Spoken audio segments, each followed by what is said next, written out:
नमस्कार, आप सभी का स्वागत है शिक्षाकुल क्लासेस की प्रहार बैच सीरीज में। इस सीरीज का पूरा मोटिव यह है कि आप यूपीएससी प्रीलिम्स एग्जामिनेशन को क्वालिफाई करें और अच्छे मार्जिन से क्वालिफाई करें। मेरा सब्जेक्ट अर्थशास्त्र होगा और इस अर्थशास्त्र में आपको इंपॉर्टेंस समझनी है अर्थशास्त्र की कि क्यों ये इंपॉर्टेंट है आपके प्रीलिम्स पर्सपेक्टिव से और आगे ये कैसे आपके काम आएगा। सो अगर मैं अर्थशास्त्र की बात करूं एज अ सब्जेक्ट, तो सबसे पहली चीज ये है अर्थशास्त्र या इकोनॉमिक्स में कि आपकी परीक्षा में अर्थशास्त्र आपसे नहीं पूछा जा रहा है, आपसे भारतीय अर्थव्यवस्था के बारे में पूछा जाता है। भारतीय अर्थव्यवस्था के पर्सपेक्टिव में हमको ये पूरा पढ़ना है।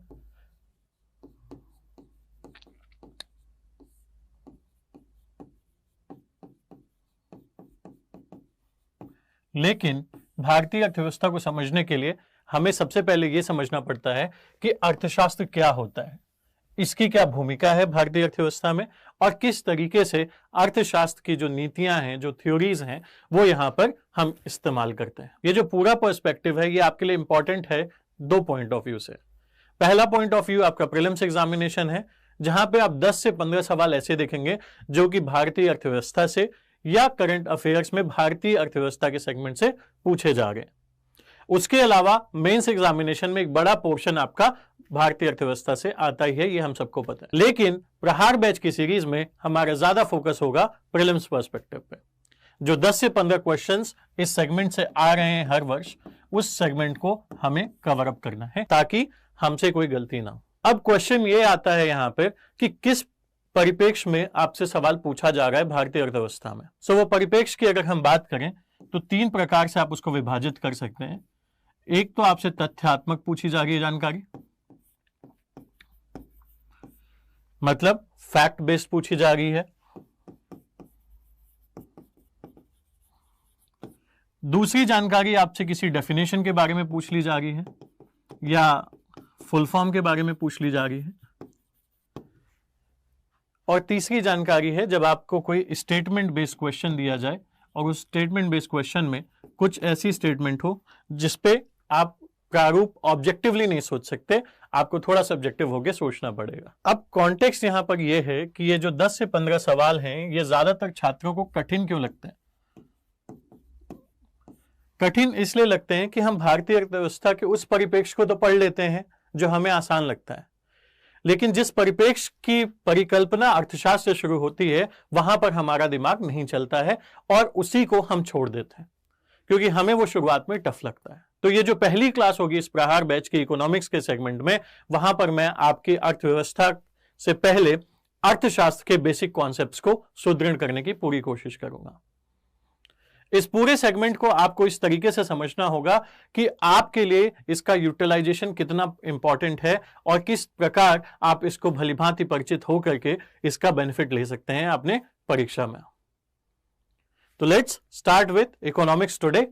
अर्थशास्त्र के बारे में समझते हैं। इसकी इंपॉर्टेंस आप यहां से समझ चुके हैं कि 10 से 15 क्वेश्चन हर वर्ष आते हैं आपकी परीक्षा में और ये 10 से 15 क्वेश्चंस जो आते हैं आपकी परीक्षा में अलग अलग परिप्रेक्ष्य में, फॉर एग्जांपल कोई रिपोर्ट पूछ ली या किसी रैंकिंग से संबंधित हो गया या बजट से संबंधित क्वेश्चन हो गया, उसको आपको सॉल्व कैसे करना है, उसका तरीका क्या है। तो जो पूरा सेगमेंट होगा प्रहार बैच का, वहां पर आपकी 3 मेजर चीजें होंगी। पहली चीज, आप नॉलेज डेवलप कर रहे हो, रिवीजन्स कर रहे हो मल्टीपल। दूसरा, उस नॉलेज और रिवीजन के साथ आप प्रैक्टिस कर रहे हो लाइव टेस्ट के साथ और अन्य माध्यमों से। और तीसरी चीज, आप उन सभी को यूटिलाइज करके फर्दर अपने पीवाईक्यूज को सॉल्व करें, जो पिछले वर्ष के पेपर हैं उनको सॉल्व करें और उसके साथ ही साथ मॉक टेस्ट भी लगाते रहें। इन सारी परीक्षाओं का एक दृढ़ संकल्प अगर आप ले लें कि आपको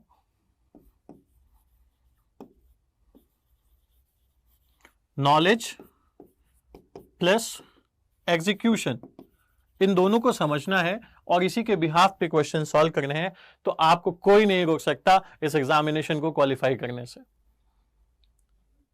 आप सभी को पता है जो नंबर ऑफ क्वेश्चंस हैं, कट ऑफ मार्क्स हैं, वो वेरी करते रहते हैं।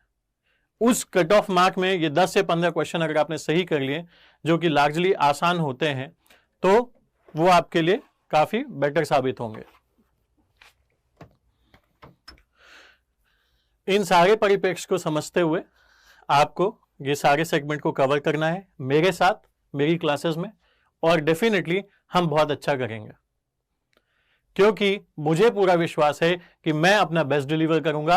अब बारी आपकी है कि आप अपना बेस्ट कैसे डिलीवर करते हो। सो स्टार्ट करते हैं अर्थशास्त्र।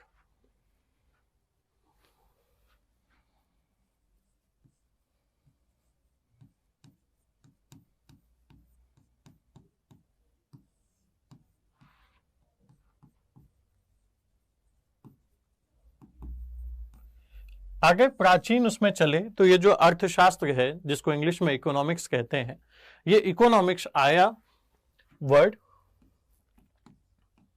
ओकियोस नोमोस से। एक लैटिन भाषा का शब्द था ओकियोस नोमोस। अगर इसको हम परिवर्तित करें तो ये कहलाता है मैनेजमेंट ऑफ हाउस होल्ड, या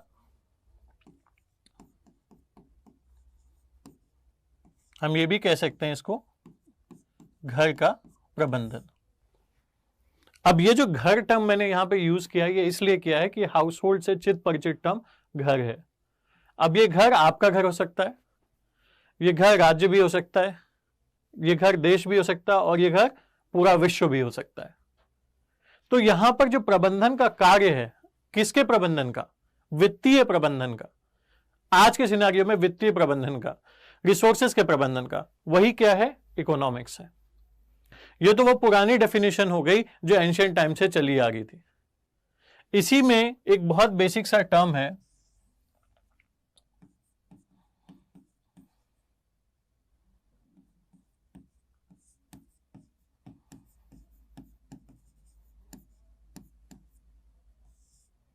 सीमित संसाधनों का उपयुक्त उपयोग, जिसे आप कहते हैं best utilisation of scarce resources. सीमित संसाधनों का उपयुक्त उपयोग, best utilisation of scarce resources. अब इसको एक एग्जांपल से समझो। आप सभी एस्पिरेंट्स तैयारी कर रहे हैं, आपके पास 500 रुपए फॉर एग्जाम्पल। अब ये जो 500 रुपए हैं वो एक प्रकार से सीमित संसाधन है आपके लिए, और आपकी जो जरूरत है, जैसे आप कोई कोर्स करना चाहते हैं, आप कोई टेस्ट सीरीज करना चाहते हैं, या फिर आपको कुछ स्टेशनरी का सामान लेना, कॉपी किताब लेना है, या फिर आपको कोई किताब खरीदनी है। अब ये चीजें तो अनलिमिटेड हो गई, क्योंकि जो हमारी डिजायर है, जो हमारी वांट है, या जो हम चाहते हैं, हमारी चाहते तो अनगिनत हैं, लेकिन उन चाहतों को पूरा करने के लिए जो संसाधन है वो तो सीमित है। तो इन्हीं सीमित संसाधनों का इस प्रकार से उपयोग करना कि हमारी अनगिनत चाहतों में ज्यादातर चाहतें पूरी हो, वही अर्थशास्त्र कहलाता है। So it is nothing but सीमित संसाधनों का उपयुक्त उपयोग। अब फॉर एग्जाम्पल, एक कोर्स प्लस टेस्ट सीरीज आपको 400 रुपए में मिल गई। आपने एक कॉपी खरीदी 50 रुपए में, और फॉर एग्जाम्पल, वैसे कोई किताब जल्दी मिलती नहीं है, आपको 50 रुपए में किताब भी मिल गई है। वहीं पर एक किताब और है जो आपको 150 रुपए में मिल गई है, और एक कोर्स प्लस टेस्ट सीरीज है जो आपको 200 रुपए में मिल रहा है। तो बेस्ड ऑन योर एस्टिमेशन कि मेरे लिए क्या बेस्ट फीजिबल है, आप इनमें से वो ऑप्शन चुन सकते हैं ताकि आपका ये 500 रुपए के सीमित संसाधन के साथ आप बेस्ट यूटिलाइजेशन कर सकें। ठीक है। So economics is nothing but best utilisation of scarce resources. सीमित संसाधनों के उपयुक्त उपयोग को ही हम अर्थशास्त्र कहते हैं। अब बात करते हैं इसके साइंटिफिक डेफिनेशन की, जो दिया था एडम स्मिथ ने।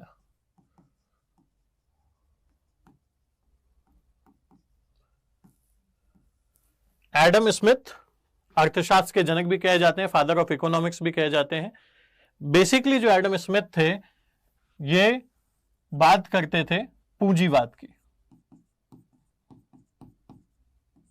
इनका कहना था कि आप मार्केट को, जो मार्केट है, जो व्यापार है, उसको पूंजीवाद में रखें, जहां पर आप एक फ्री हैंड दें। किसको?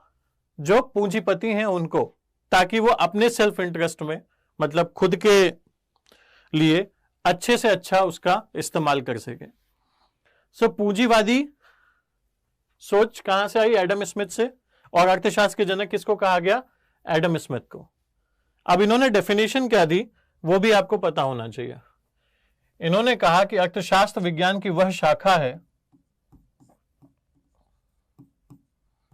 जो किसी राष्ट्र की संपत्ति की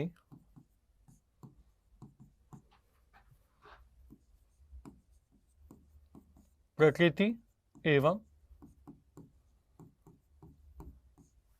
कारण की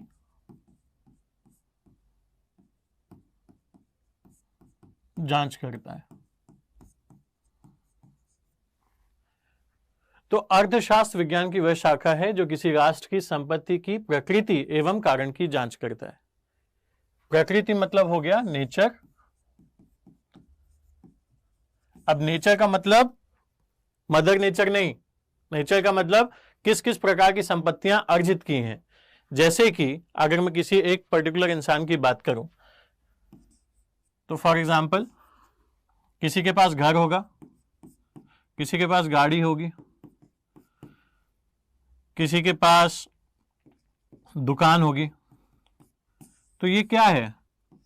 ये फिजिकल संपत्ति है, ठीक है, फिजिकल एसेट।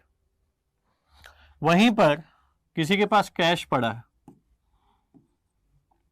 या किसी ने बॉन्ड खरीदा हुआ है, ये क्या हो गई? फाइनेंशियल संपत्ति हो गई। आपके अकाउंट में जो पैसा रखा है वो क्या है? फाइनेंशियल संपत्ति है। आपने कोई इन्वेस्टमेंट कर रखी है किसी उसमें, वो भी फाइनेंशियल संपत्ति के उसमें। जैसे शेयर मार्केट में लोग बहुत निवेश करते हैं, तो जो शेयर होगा वो किसका पार्ट होगा? प्रतिभूति, वो फाइनेंशियल संपत्ति का होगा। और फिजिकल का ये पार्ट हो जाएगा। तो ये तो नेचर हो गया संपत्ति का। अब ये जो संपत्ति अर्जित की है उसके कारणों को भी जो चेक करेगा वही अर्थशास्त्र है। तो अगर थोड़ा सा इंग्लिश में जाएं तो economics is a study of nature and types of wealth of the nation, nature and cause of the wealth of the nation. तो इकोनॉमिक्स में हम क्या पढ़ गए? नेचर मतलब प्रकृति और कॉज कारण, किसका? संपत्ति का। किसके? देशों के, दैट इज नेशन।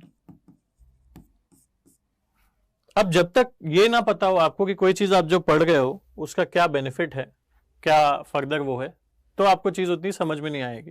तो अगर अर्थशास्त्र पढ़ने का फायदा क्या है, क्या बेनिफिट है, अब आपको ये समझना है। अगर हम सीधी सी बात करें अर्थशास्त्र की, तो अर्थशास्त्र का सबसे बड़ा फायदा ये है कि कोई भी आपको अगर मैनेजमेंट या प्रबंधन वित्तीय करना है तो वहां पे अर्थशास्त्र आपको बहुत फायदा देगा।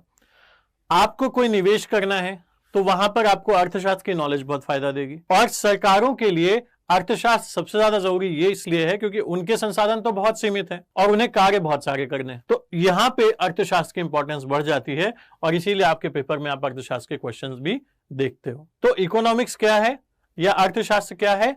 सीमित संसाधनों का उपयुक्त उपयोग को ही हम अर्थशास्त्र कहते हैं। सबसे बेसिक चीज। अब आते हैं उस पार्ट पे जो आपके लिए परीक्षा की दृष्टि से ज्यादा जरूरी है।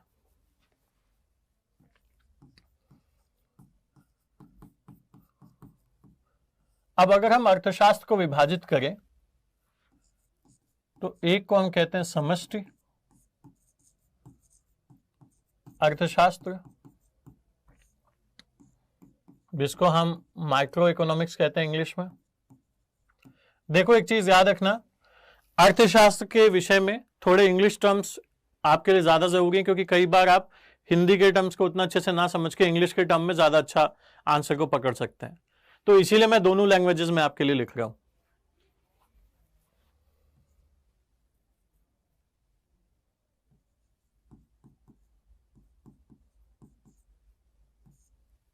Just a minute.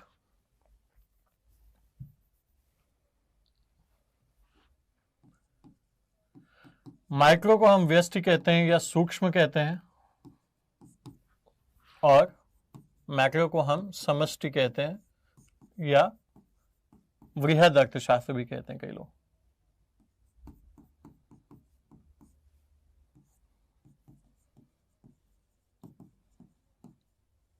अब नाम से ही आपको समझ में आ रहा होगा कि माइक्रो का मतलब है जब हम कहीं कोई सूक्ष्म रूप से कार्य कर रहे होंगे अर्थशास्त्र का, तो वो माइक्रो होगा। तो इसी प्रकार से जब हम किसी व्यक्तिगत यूनिट की बात करेंगे, ठीक है, व्यक्तिगत मतलब इंडिविजुअल यूनिट, जैसे कि मान लीजिए कोई उपक्रम है या कोई उद्यम है या फिर कोई व्यवसाय है, जब हम केवल पर्टिकुलरली इनकी बात करेंगे तो वो व्यक्तिगत उसमें आएगा, वो सूक्ष्म अर्थशास्त्र में आएगा। इसके अलावा कोई समूह है उसकी बात अगर हम करें तो ये सारा कुछ किस में आएगा? व्यक्ति अर्थशास्त्र में। व्यष्टि अर्थशास्त्र का मतलब है एक इंडिविजुअल व्यक्ति विशेष की बात हम करें तो एक पर्टिकुलर यूनिट के इकोनॉमिक्स की जब हम बात करेंगे या उनके अर्थशास्त्र की बात करेंगे तो वो व्यष्टि अर्थशास्त्र कहलाएगा। और ये पूरा व्यष्टि अर्थशास्त्र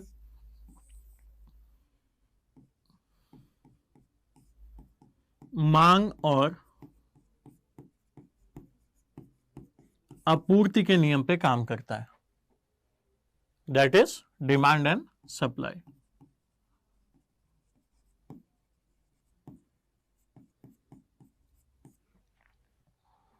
ठीक है, अब यहां पे समझने वाली बात क्या है आपके लिए, जैसे मान लीजिए शिक्षाकुल क्लासेस है, ठीक है। अब शिक्षाकुल क्लासेस क्या कर रही होगी? शिक्षाकुल क्लासेस सबसे पहले ये देखती होगी कि मार्केट में स्टूडेंट्स की डिमांड क्या है, मांग क्या है छात्रों की, और उस मांग के अनुरूप वो कोर्सेस की आपूर्ति कर रही है। तो शिक्षाकुल क्लासेस का क्या हो गया? माइक्रो इकोनॉमिक्स के पार्ट में आ गया या व्यष्टि अर्थशास्त्र के उसमें आ गया। वहीं पर अगर एक छोटे लेवल पे बात करें, मान लीजिए 10 लोगों का समूह है ये लोग साथ में मिलकर कोई व्यवसाय कर रहे हैं। अब इस व्यवसाय में ये देखेंगे कि मार्केट में किस चीज की मांग ज्यादा है और उसी के हिसाब से ये आपूर्ति करेंगे, और इसी मांग और आपूर्ति के माध्यम पे ही चीजों के जो प्राइस होते हैं, जो मूल्य होते हैं, वो निर्धारित होंगे। तो यहां से आपके लिए की पॉइंट्स क्या क्या निकल के आए? माइक्रो इकोनॉमिक्स एक तो इंडिविजुअल यूनिट की बात करता है, दूसरा ये डिमांड और सप्लाई पे आधारित है, और यही डिमांड और सप्लाई मार्केट फोर्स की तरह काम करते हैं। मतलब जो मूल्य निर्धारण का काम में है वो काम किसके बेसिस पे हो रहा है? इस मांग और आपूर्ति के बेसिस पे हो रहा है। अब यहां पर एक चीज और समझनी है आपको,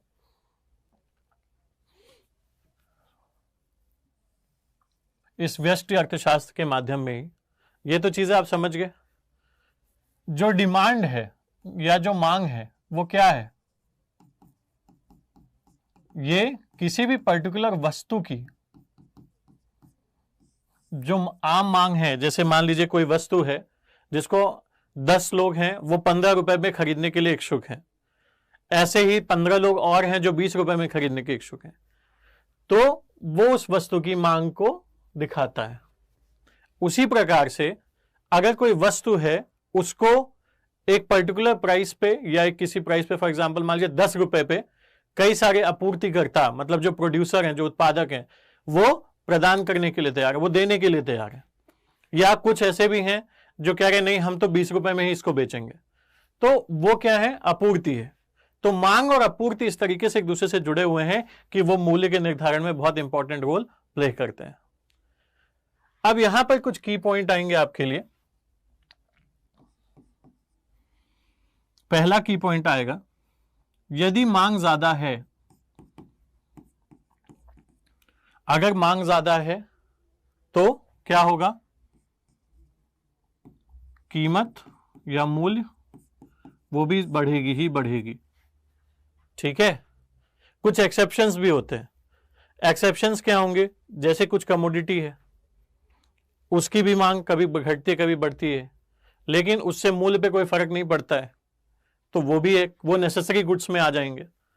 दूसरी तरफ अगर हम एक चीज और देखें, इसका उल्टा अगर हम देखें तो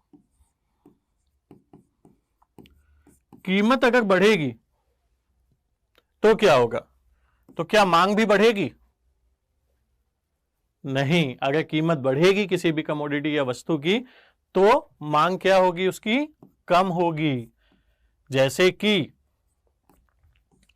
प्याज के दाम बढ़े थे तो प्याज की मांग मार्केट से धीमे धीमे कम हुई, लोगों ने प्याज इस्तेमाल करना कम कर दिया। तो यह भी एक पर्सपेक्टिव है। तो मांग बढ़ने पे कीमत तो बढ़ेगी, लेकिन कीमत बढ़ने पे मांग बढ़ेगी यह जरूरी नहीं है, मांग और घट सकती है। अब इसके एक्सेप्शन क्या हो सकते हैं? एक्सेप्शन मतलब कब यह नियम लागू नहीं होगा? तो यह नियम तब लागू नहीं होगा जब वस्तु जो है वो विलासिता के लिए हो या लग्जरी गुड हो, तब उसकी कीमत बढ़े या घटे उससे उसकी मांग पे कोई ज्यादा डिफरेंस नहीं पड़ेगा। शायद कीमत घटने पे मांग घट जाए उसकी। क्यों? क्योंकि जैसे कि कई लोग क्या करते हैं, अपने टॉयलेट में भी एसी लगवा के रखते हैं, विलासिता है। So that is there. इसके अलावा आप लोगों ने सुना होगा गिफन वस्तुओं के बारे में, गिफन गुड्स के बारे में या गिफन वस्तु के बारे में।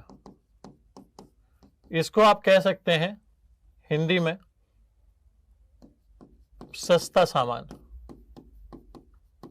आपको भी पता है अगर सामान सस्ता है तो कहीं ना कहीं उसकी क्वालिटी के साथ भी एडजस्टमेंट की जाती है कई बार, तो वो चीज गिफन गुड्स में आती है। उसको इंग्लिश में हम लोग कहते हैं इंफीरियर गुड्स। उसके अलावा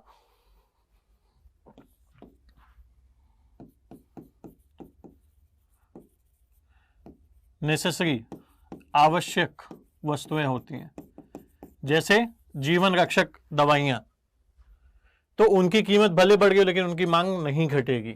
तो ये कुछ की वो हैं जो आपको पता होने चाहिए आपके परीक्षा के दृष्टिकोण से। अब वापस आते हैं हम समष्टि अर्थशास्त्र पे, जो कि आपके लिए मेजर डिस्कशन रहेगा, और आपके पेपर में ज्यादातर सवाल जो पूछे जाते हैं वो कहां से पूछे जाते हैं? समष्टि अर्थशास्त्र।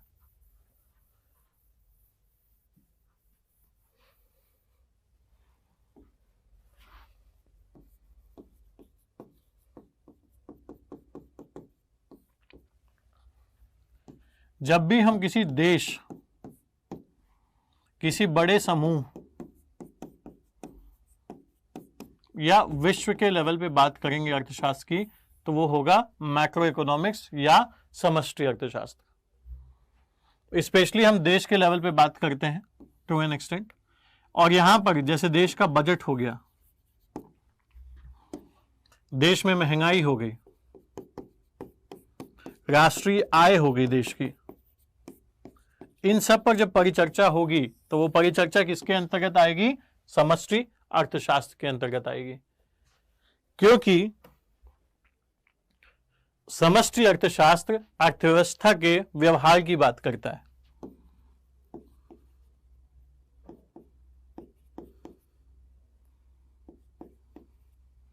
ये व्यवहारिक अर्थशास्त्र की बात करता है,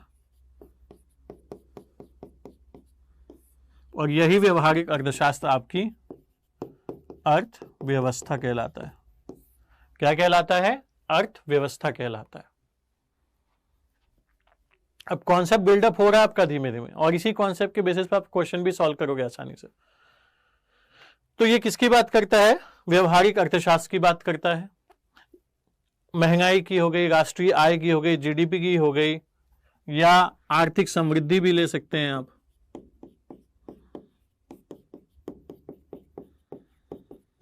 आर्थिक समृद्धि की बात करेगा। अब महंगाई से क्या है? व्यवहार समझिए। महंगाई से क्या है? वस्तु जो है उसकी कीमत में जो बढ़ोतरी हो रही है वो व्यवहार ही तो है एक तरीके से, जिसको हम महंगाई के रूप में पढ़ गए। लोगों की कुल आय में क्या इजाफा हो रहा है या क्या नुकसान हो रहा है उसको हम राष्ट्रीय आय के माध्यम से पढ़ते हैं। वहीं पर आर्थिक समृद्धि, जीडीपी ग्रोथ रेट की बात जब हम करते हैं तो आर्थिक समृद्धि की बात कर रहे हैं, मतलब देश में कितने गुड्स और सर्विसेज प्रोड्यूस हो रहे हैं हम उसकी बात करने लगते हैं फिर। सो दीज आर सर्टेन की थिंग्स जिसके बारे में आपको पूरा समझ में भी आना चाहिए और पता होना चाहिए। कारण क्या है? कारण यह है कि जब तक बेसिक नहीं समझोगे तब तक सॉल्व कैसे करोगे सवाल, तो इसलिए ये बेसिक्स आपके लिए इंपॉर्टेंट है। अब जो हमारा लेक्चर प्लान होगा एक तरीके से, उसको हम कैसे डिफाइन करेंगे और क्या क्या चीजें हम लेके चलेंगे उसमें, वो समझ लेते हैं। सबसे पहले चीज, हम बेसिक्स की बात कर रहे हैं अर्थशास्त्र में, और बेसिक्स वाले सेगमेंट में जब हम पढ़ना शुरू करेंगे तो हमारा जो सबसे पहला टॉपिक होगा वो होगा माइक्रो और मैक्रो, मतलब सूक्ष्म और वृहद, अगर मैं शुद्ध हिंदी में बात करूं तो, या व्यष्टि और समष्टि अर्थशास्त्र। ठीक है, इसको करने के बाद हम समष्टि अर्थशास्त्र में राष्ट्रीय आय के बारे में थोड़ी सी बात करेंगे और भारतीय अर्थव्यवस्था की जो बेसिक परिचर्चा है उसके बारे में बात करेंगे कि किन किन भागों में हम बांटते हैं, क्या क्या चीजें हैं वो। उसके अलावा भारतीय अर्थव्यवस्था के कुछ लक्षण हैं, उन लक्षणों की हम बात करेंगे कि क्या क्या लक्षण है जो हमारे लिए, हमारे परीक्षा के दृष्टिकोण से बहुत जरूरी हो सकते हैं। तो इस तरीके से आपका बेसिक लेक्चर प्लान हुआ। इसके बाद जो लेक्चर 2 होगा वहां पर हम बात करेंगे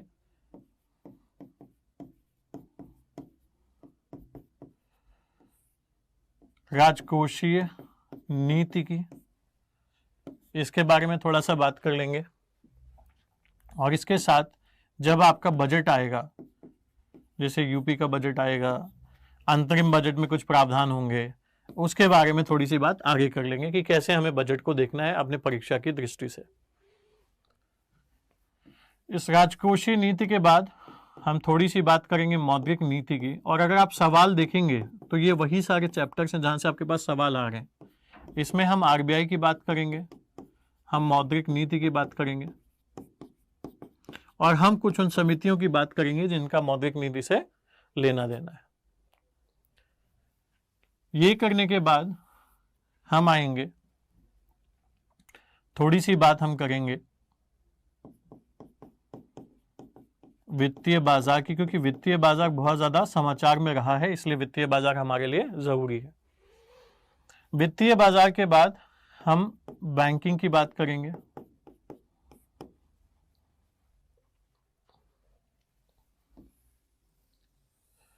और इसको करने के बाद हम बात करेंगे बाह्य क्षेत्र के बारे में, जहां पर हम बीओपी, एफडीआई, एफपीआई, इन सब चीज़ों के बारे में थोड़ी परिचर्चा करेंगे हमारे एग्जामिनेशन की दृष्टि से। एक्सपोर्ट इंपोर्ट के में क्या है रोल, क्या चल रहा है, आर्थिकी के परिदृश्य से क्या क्या चीज़ें इंपॉर्टेंट है, वो हम यहाँ पे कवर कर लेंगे। ठीक है, तो ये कुछ सेगमेंट्स हैं जो हम कवर करेंगे आने वाले कुछ दिनों में। इसके बाद एक बड़े उसमें हम भारतीय अर्थव्यवस्था के सापेक्ष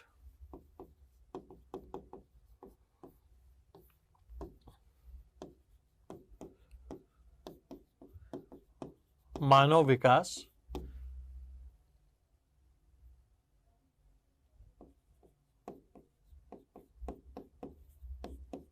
आर्थिक समृद्धि,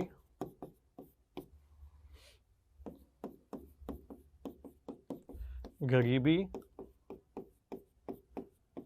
बेरोजगारी,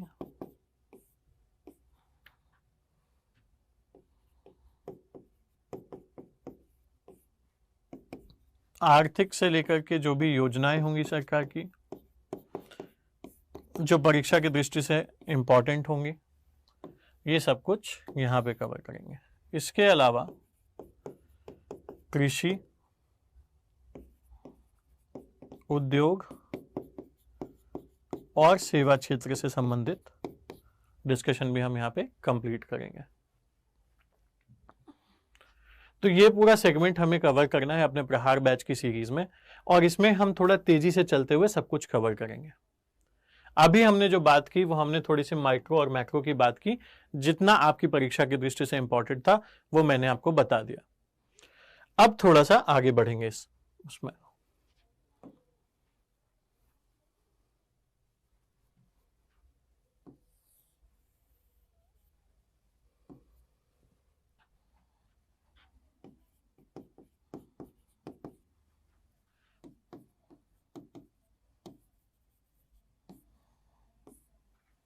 एक ग्राफ है, इस ग्राफ की दृष्टि से हमें कुछ चीजें समझनी है।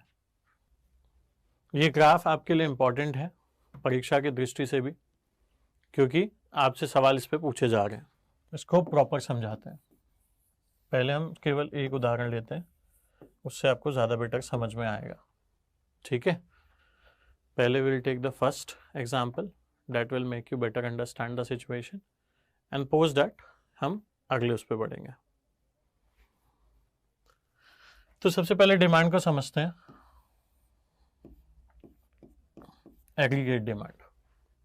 ठीक है, मान लीजिए डिमांड किसी प्राइस की यहाँ पे थी और उसके हिसाब से इसका प्राइस सेट हुआ। वहीं पर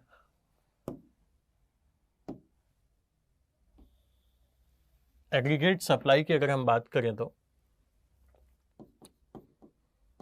वो यहाँ पे है, और ये जो पॉइंट आता है इस पॉइंट को हम कहते हैं मार्केट इक्विलिब्रियम। प्राइस लेवल का मतलब हो गया वस्तु का जो प्राइस बढ़ रहा है। ठीक है, और एग्रीगेट डिमांड मतलब डिमांड, मतलब ये मांग एवं आपूर्ति के चक्र की हम बात कर रहे हैं।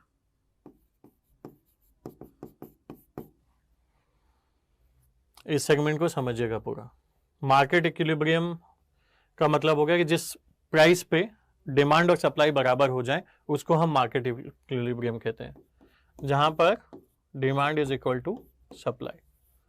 ठीक है, इस पे जो मूल्य तय होगा उसी मूल्य को हम मार्केट प्राइस कहते हैं या बाजार मूल्य कहते हैं। अब इस पूरे सेगमेंट को इस तरीके से समझिए, यदि वस्तु की कीमत बढ़ेगी या सप्लाई बढ़ेगी तो उससे क्या इंपैक्ट पड़ेगा? वस्तु की कीमत कम हो सकती है। ठीक, उसी प्रकार से यदि मार्केट में डिमांड बढ़ेगी, अगर हम डिमांड की बात करें ये रेड वाला, तो अब क्या हुआ, ये जो मार्केट इक्विलिब्रियम था वो अब यहां पे आ गया। तो ये क्या दर्शाता है? मांग के साथ साथ वस्तु की कीमत बढ़ गई है। ठीक, अब दो चीजें समझनी है यहां पे, ये बनाने का पर्पस ये था, अगर डिमांड बढ़ेगी तो वस्तु की कीमत बढ़ेगी, लेकिन अगर वस्तु की कीमत बढ़ेगी तो मार्केट में डिमांड घटेगी। ये एक पॉइंट हमेशा याद रखिएगा, इसका यूटिलाइजेशन आपको करना है। ये कैसे हुआ? मान लीजिए कोई भी चीज है, कोई भी पर्टिकुलर थिंग है, फॉर एग्जांपल एसी है। मान लीजिए एसी का मूल्य बढ़ते जा रहा है, तो क्या होगा? उससे मार्केट में डिमांड उसकी कम हो जाएगी, क्योंकि इतना महंगा एसी कोई लेना नहीं चाहेगा। फिर लोग उस समय की प्रतीक्षा करेंगे जब इसके मूल्य कम होंगे। ठीक, इसी का ठीक उल्टा होता है सप्लाई के साथ। अगर वस्तु की कीमत बढ़ गई है तो उसकी सप्लाई भी बढ़ेगी। सप्लाई इसलिए बढ़ेगी क्योंकि जो इसका उत्पादन कर रहे हैं, जो उत्पादन करता है, उनके दिमाग में अब प्रॉफिट मार्जिन ज्यादा दिखेगा कि प्रॉफिट हम ज्यादा कमा सकते हैं। तो कीमत बढ़ने के साथ साथ सप्लाई भी उसकी बढ़ानी पड़ेगी।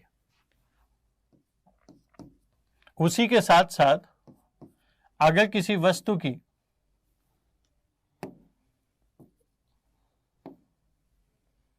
सप्लाई अपने आप बढ़ जाए तब की उसकी कीमत पे क्या होगी, और मांग स्थिर है तो तो उसकी कीमत एक तरीके से कम हो सकती है।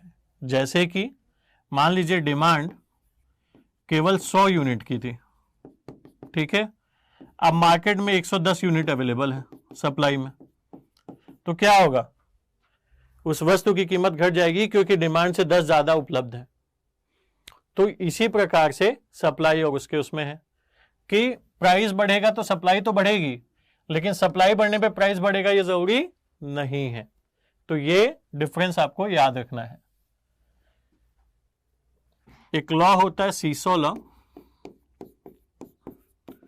जहां पर डिमांड बढ़ने पे प्राइस बढ़ता है और सप्लाई सेम रहती है, और डिमांड घटने पे प्राइस विल डिक्रीज, और इन केस अगर सप्लाई ज्यादा हो तो ये भी एक सिनेरियो हो सकता है। इसको सीसॉ लॉ कहते हैं। अब थोड़ा सा आगे बढ़ेंगे। आपके लिए माइक्रो इकोनॉमिक्स के पर्सपेक्टिव से ये जानना ज्यादा जरूरी था। यहां से क्वेश्चन यूजुअली नहीं आता है, बट इनकेस अगर आ जाए तो अब आप उसको सॉल्व कर सकते हैं।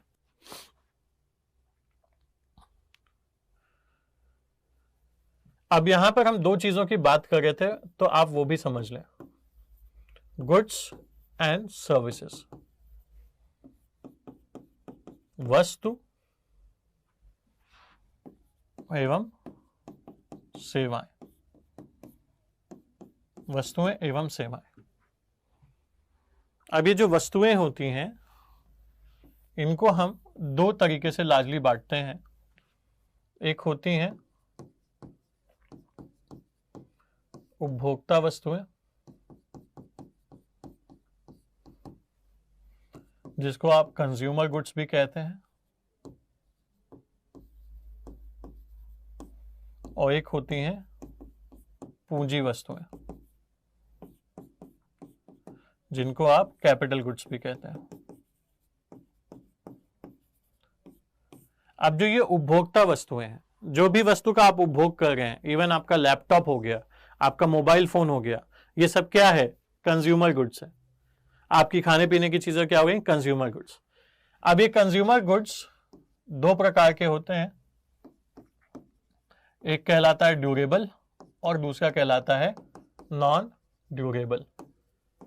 ड्यूरेबल का मतलब हो गया जो ज्यादा समय तक चल सके, जिसकी मियाद ज्यादा हो, और नॉन ड्यूरेबल का मतलब हो गया ऐसे गुड्स, ऐसी वस्तुएं जो बहुत जल्दी खराब हो सकती हैं या जो एक्सपायर हो सकती हैं। तो उस कॉन्टेक्स्ट में अगर आप देखोगे तो ड्यूरेबल और नॉन ड्यूरेबल गुड्स होते हैं कंज्यूमर गुड्स। अब वो वस्तुएं जिनसे कंज्यूमर गुड्स का निर्माण हो रहा है उनको हम कहते हैं पूंजी वस्तुएं या capital goods. For example machine. Machine क्या करती है, जैसे कि मान लीजिए आप जो ब्रेड खा रहे हैं, वो ब्रेड कौन बना रही है, ब्रेड मेकिंग मशीन होगी, बेकिंग मशीन्स, वो कैपिटल गुड की कैटेगरी में आएगी। जो मशीनें रेफ्रिजरेटर, एसी वगैरह सब बना रही है, वो भी इसी में आएंगी, कैपिटल गुड्स के उसमें आएंगी। वहीं पर जो सेवाएं हैं, गुड्स के बारे में एक और चीज है, गुड्स विजिबल होते हैं, दिखाई देते हैं। सेवाएं क्या होती हैं, इनविजिबल होती है, दिखाई नहीं देती हैं। अब जो सेवाएं हैं उसमें कई सारी चीजें होती हैं, अलग अलग समय पे आप अलग अलग सेवाएं प्राप्त कर सकते हैं। और सेवाओं के परिप्रेक्ष्य में जैसे बैंकिंग हो गई, रेलवे हो गई, यात्रा हो गई, टूरिज्म का भाग हो गया, ये सब कुछ किसमें आएगा, सेवाओं में आएगा। टीचिंग क्या है, सेवा है। सेवा मतलब some work you are doing and you are getting paid against that, that is सेवा। रेस्टोरेंट वगैरह में खाना पीना, ये सब क्या है, सर्विसेज है। बेस्ड ऑन दैट इंडिया में सर्विसेज का रोल बहुत इंपॉर्टेंट है, क्योंकि ज्यादातर रोल सर्विसेज निभा रही है आज के डेट में। अब ये बताने का पर्पस क्या था,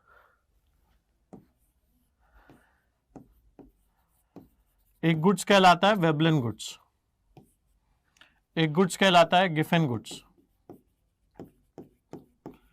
एक गुड्स कहलाता है नेसेसरी गुड्स, जो भी पीछे बताया भी था।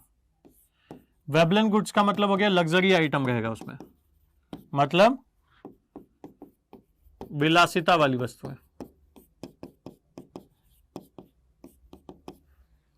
गिफन गुड्स का मतलब होगा इंफीरियर आइटम, जिसको हम बोलते हैं ना काम चलाऊ। मैंने ये टर्म क्यों यूज किया? क्योंकि सस्ता सामान होता है। इंडिया में ज्यादातर लोग गिवन गुड्स या इंफीरियर गुड्स का इस्तेमाल करते हैं। नेसेसरी गुड्स, आवश्यक वस्तुएं,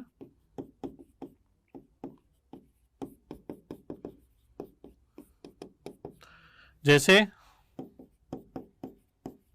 जीवन रक्षक दवाइयां, गेहूं, आटे के लिए और बाकी चीजें, वो सब किसमें आ जाएंगी? नेसेसरी गुड्स में। आपको इसेंशियल कमोडिटीज एक्ट याद होगा, तो वो भी यहां पे उस परिप्रेक्ष्य में आप ले सकते हैं। अब ये तो बात हो गई माइक्रो इकोनॉमिक्स के पार्ट की। अब बात करते हैं मैक्रो इकोनॉमिक्स की।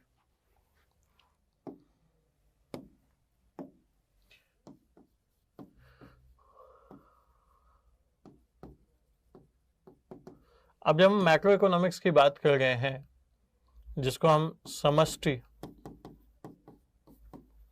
अर्थशास्त्र कहते हैं, तो हम यहां पे पहले अर्थव्यवस्था को समझेंगे कि अर्थव्यवस्था क्या है। तो अर्थव्यवस्था वो भूभाग है जहां पर वस्तुओं का उत्पादन, वितरण एवं उपभोग हो रहा हो, उसी को हम अर्थव्यवस्था कहते हैं।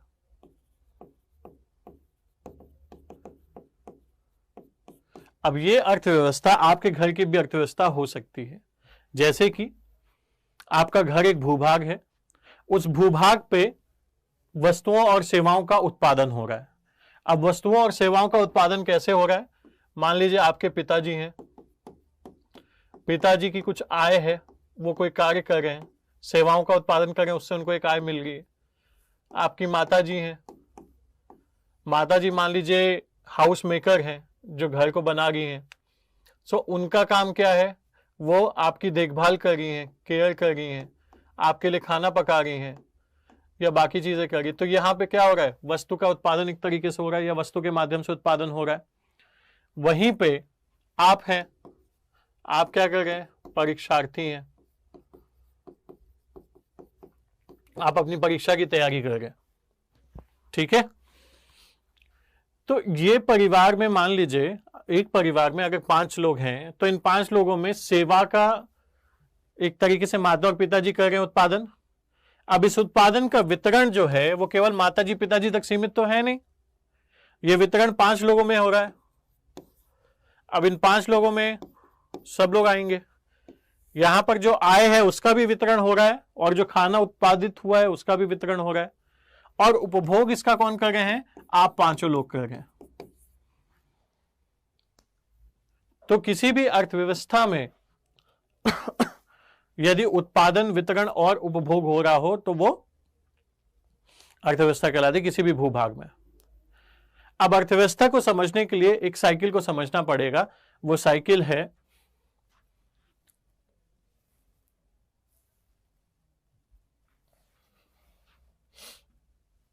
चार सेक्टर से मिलकर बना वो साइकिल, पहले वो समझ लो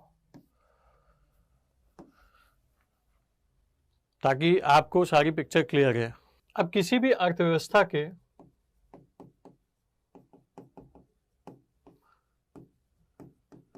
घटक कह लो या सेक्टर कह लो, 4 होते हैं। एक होता है गवर्नमेंट सेक्टर, इसको आप सरकार कहती है। एक होता है प्राइवेट सेक्टर, जिसको हम निजी क्षेत्र कहते हैं।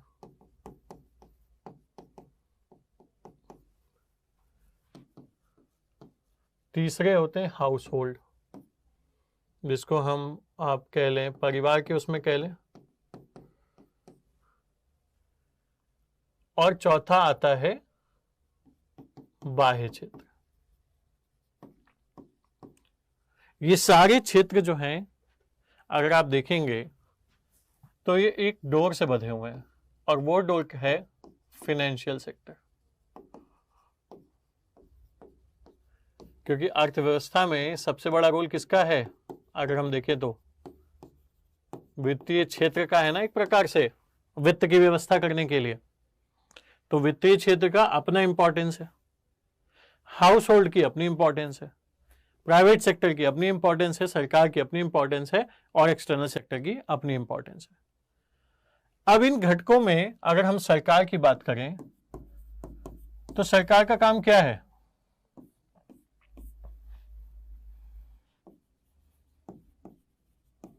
सरकार का काम है एलोकेशन का। एलोकेशन मतलब किस सेक्टर को कितना देना है, किस समूह को कितना देना है, वो काम कौन कर रहा है? सरकार कर रहा है। दूसरा काम है इनका रीडिस्ट्रीब्यूशन का, मतलब पुनर्वितरण कह लो या वितरण कह लो। और तीसरा काम है इनका स्टेबलाइजेशन का, मतलब स्टेबल करना। ठीक है, ये तो सरकार का काम हो गया। अब जो निजी क्षेत्र है उसका क्या काम है? निजी क्षेत्र का काम है उत्पादन करने का। उत्पादन किसका? वस्तुओं और सेवाओं का। और उस उत्पादन के बदले इसको क्या कमाना है? लाभ, जो इसका मुख्य उद्देश्य है। अब जो हाउस होल्ड है उनका क्या काम है? उनका काम है पहले तो आय का स्रोत ढूंढना, और उस आय के स्रोत से अपने उपभोग की वस्तुओं को खरीदना या सेवाओं को खरीदना। अब ये जो निजी क्षेत्र है वो निर्भर है किस पे? हाउस होल्ड पे, क्योंकि उत्पादन के लिए जो सेवाएं चाहिए वो किससे लेगा? इन्हीं हाउस होल्ड से तो लेगा। और आय के स्रोत के लिए ये हाउस होल्ड निर्भर है किस पे? निजी क्षेत्र पे, क्योंकि सेवाएं जहां प्रदान कर रहे हैं ये, वहीं से तो इनको आय मिलेगी। तो ये जो पूरा चक्र होता है उसको हम कहते हैं सर्कुलर फ्लो ऑफ इकोनॉमी। मतलब ये हाउस होल्ड हो गया, ये आपका प्राइवेट सेक्टर हो गया, ये private sector house hold, private sector house hold. अब हाउस होल्ड इनको क्या प्रदान कर रहा है? फैक्टर सर्विसेज, मतलब उत्पादन संबंधित सेवाएं। और इसके बदले में ये इनको क्या कर रहे हैं? फैक्टर पेमेंट, या उत्पादन में जो इन्होंने कार्य किया है उससे संबंधित इनको भुगतान कर रहे हैं। अब इनके पास कुछ पैसा आया इस भुगतान के माध्यम से, तो अब ये क्या करेंगे? ये कहेंगे भैया हम तुमको कुछ पेमेंट कर रहे हैं, किसके लिए?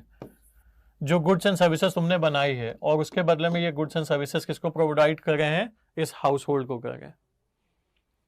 सो इस सर्कुलर फ्लो में आपका हाउस होल्ड जो है वो प्राइवेट सेक्टर से जुड़ा रहता है, और यही चीज आपको समझनी है।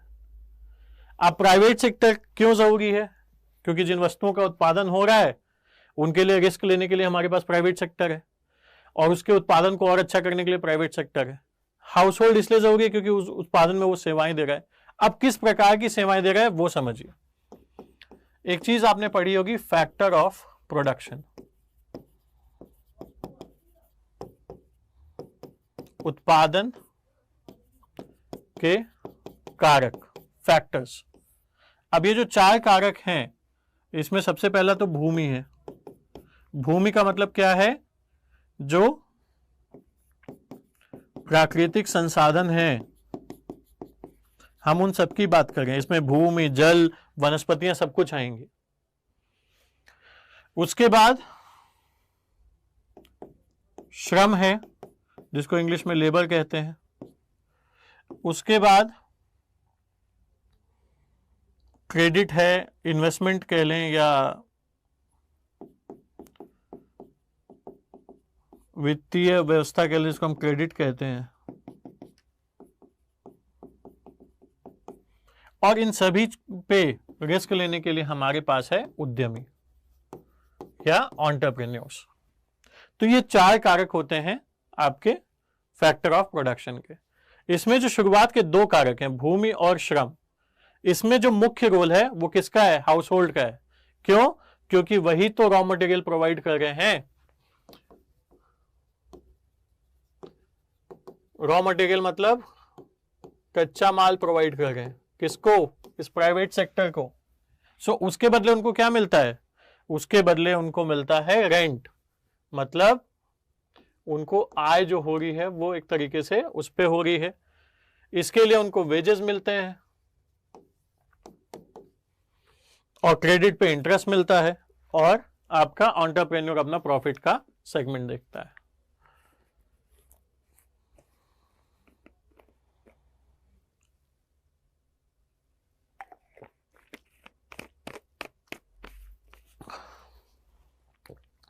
अब एक चीज और याद रखना, ये जो प्राइवेट सेक्टर है ये निवेश के लिए निर्भर करता है वित्तीय क्षेत्र पर, और वित्तीय क्षेत्र में सबसे ज्यादा निर्भरता किस पे होती है? इनकी बैंकों पर। और बैंक कहां से पैसा देता है? बैंक जो पैसा दे रहा है उसका एक बड़ा हिस्सा आता है आपके हाउस होल्ड से। और वो किस प्रकार से आता है? जो हाउस होल्ड अपना बचत खाता खोलते हैं या बचत योजना खोलते हैं, उस पैसे का एक बड़ा हिस्सा बैंक वित्तीय क्षेत्र को निवेश के लिए देता है, जहां से वो निवेश करते हैं, मतलब प्राइवेट सेक्टर को। अब हाउस होल्ड को क्या फायदा इस पे? हाउस होल्ड को कुछ परसेंटेज मिलता है उस बचत पे, और बैंक लोन पे जो परसेंटेज पाता है वो अलग हो जाता है, उसी में से कुछ परसेंटेज हिस्सा यहां बचत के उसमें दे देता है। ये पूरा साइकिल इसी प्रकार से चलता रहता है, जहां पर फाइनेंशियल सेक्टर एक इंपॉर्टेंट रोल निभाता है, और इस साइकिल को इसी तरीके से रन करते हैं इकोनॉमी में। अब इकोनॉमी में सब सेक्टर्स हो गए, रोल्स हो गए। अब इकोनॉमी को अगर हम फर्दर डिवाइड करें तो 3 मुख्य क्षेत्र हैं। एक हो गया प्राइमरी सेक्टर, जिसको हम प्राथमिक क्षेत्र बोलते हैं। दूसरा हो गया सेकेंडरी सेक्टर, जिसको हम द्वितीय क्षेत्र बोलते हैं। और तीसरा हो गया आपका टर्शियरी सेक्टर, जिसको हम तृतीय क्षेत्र बोलते हैं।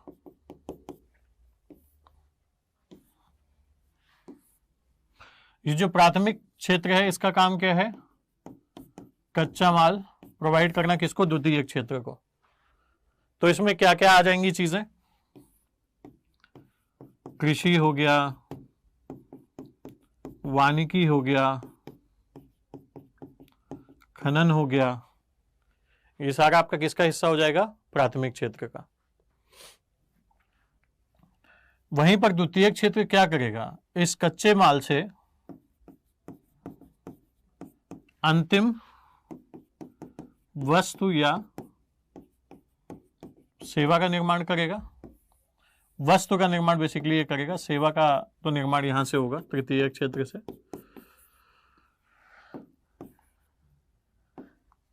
तो अंतिम वस्तु का जब ये निर्माण करेंगे तो ये क्या हो जाएंगे? उद्योग हो जाएंगे। और इन उद्योगों में अलग अलग सेक्टर्स आएंगे, जैसे कि उत्पादन क्षेत्र, जिसको आप मैन्युफैक्चरिंग सेक्टर भी कहते हैं। MSME, micro small medium industries enterprises, जो आधारिक संरचना पे काम हो रहा है वो भी यहां पे आएगा। जो कंस्ट्रक्शन वगैरह की एक्टिविटी हो रही है वो भी यहां पे आएगी, इस द्वितीय क्षेत्र में आएगी, सेकेंडरी सेक्टर में आएगी। इसके अलावा जो इलेक्ट्रिसिटी जनरेट हो रही है वो भी किसका हिस्सा है? अंतिम वस्तु का। उसका ट्रांसमिशन का पार्ट तृतीय क्षेत्र में आएगा, जो बिजली की सेवाएं आपको मिलती हैं। यहाँ पे आपका रेलवे हो गया, रेस्टोरेंट हो गया, एजुकेशन सेक्टर हो गया, हेल्थ केयर हो गया, बैंकिंग हो गया, ये सारा आपका किस में आएगा? तृतीय क्षेत्र में आएगा। इसके अलावा भी आपके लिए kind of one liner type का क्वेश्चन है, क्वार्टरनरी और क्वीनरी सेक्टर भी होता है। मतलब चतुर्थ और पंचम श्रेणी के भी आ चुके हैं। वो जो चतुर्थ और पंचम श्रेणी के हैं उनको हम क्या कहते हैं? क्वार्टरनरी और क्वीनरी। अब क्वार्टरनरी और क्वीनरी सेक्टर के अपने अलग वो हैं, जिसके बारे में भी आपको थोड़ी सी जानकारी दूंगा मैं। आपकी परीक्षा की दृष्टि से ये सब कुछ इंपॉर्टेंट है। तो क्वार्टरनरी जहां पे कहीं भी शिक्षा संबंधित या शोध संबंधित कोई कार्य हो रहा होगा, जिसको हम आप कह सकते हैं नॉलेज बेस्ड, वो आपका कहलाएगा क्वार्टरनरी सेक्टर। मतलब जैसे कि मान लीजिए कोई शोध हो रहा है या कोई न्यूज मीडिया एजेंसी है, वो किस सेक्टर में अब आएगी? क्वार्टरनरी सेक्टर में आएगी। वहीं पर एक सेक्टर होता है जिसको हम कहते हैं क्वीनरी सेक्टर।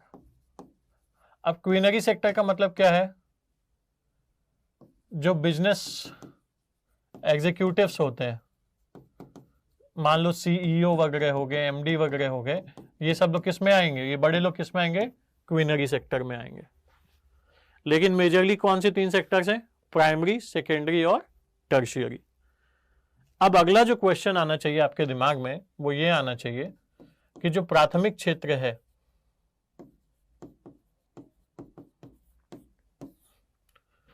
और जो द्वितीय क्षेत्र है जिसको आप सेकेंडरी सेक्टर कहते हैं, और तीसरा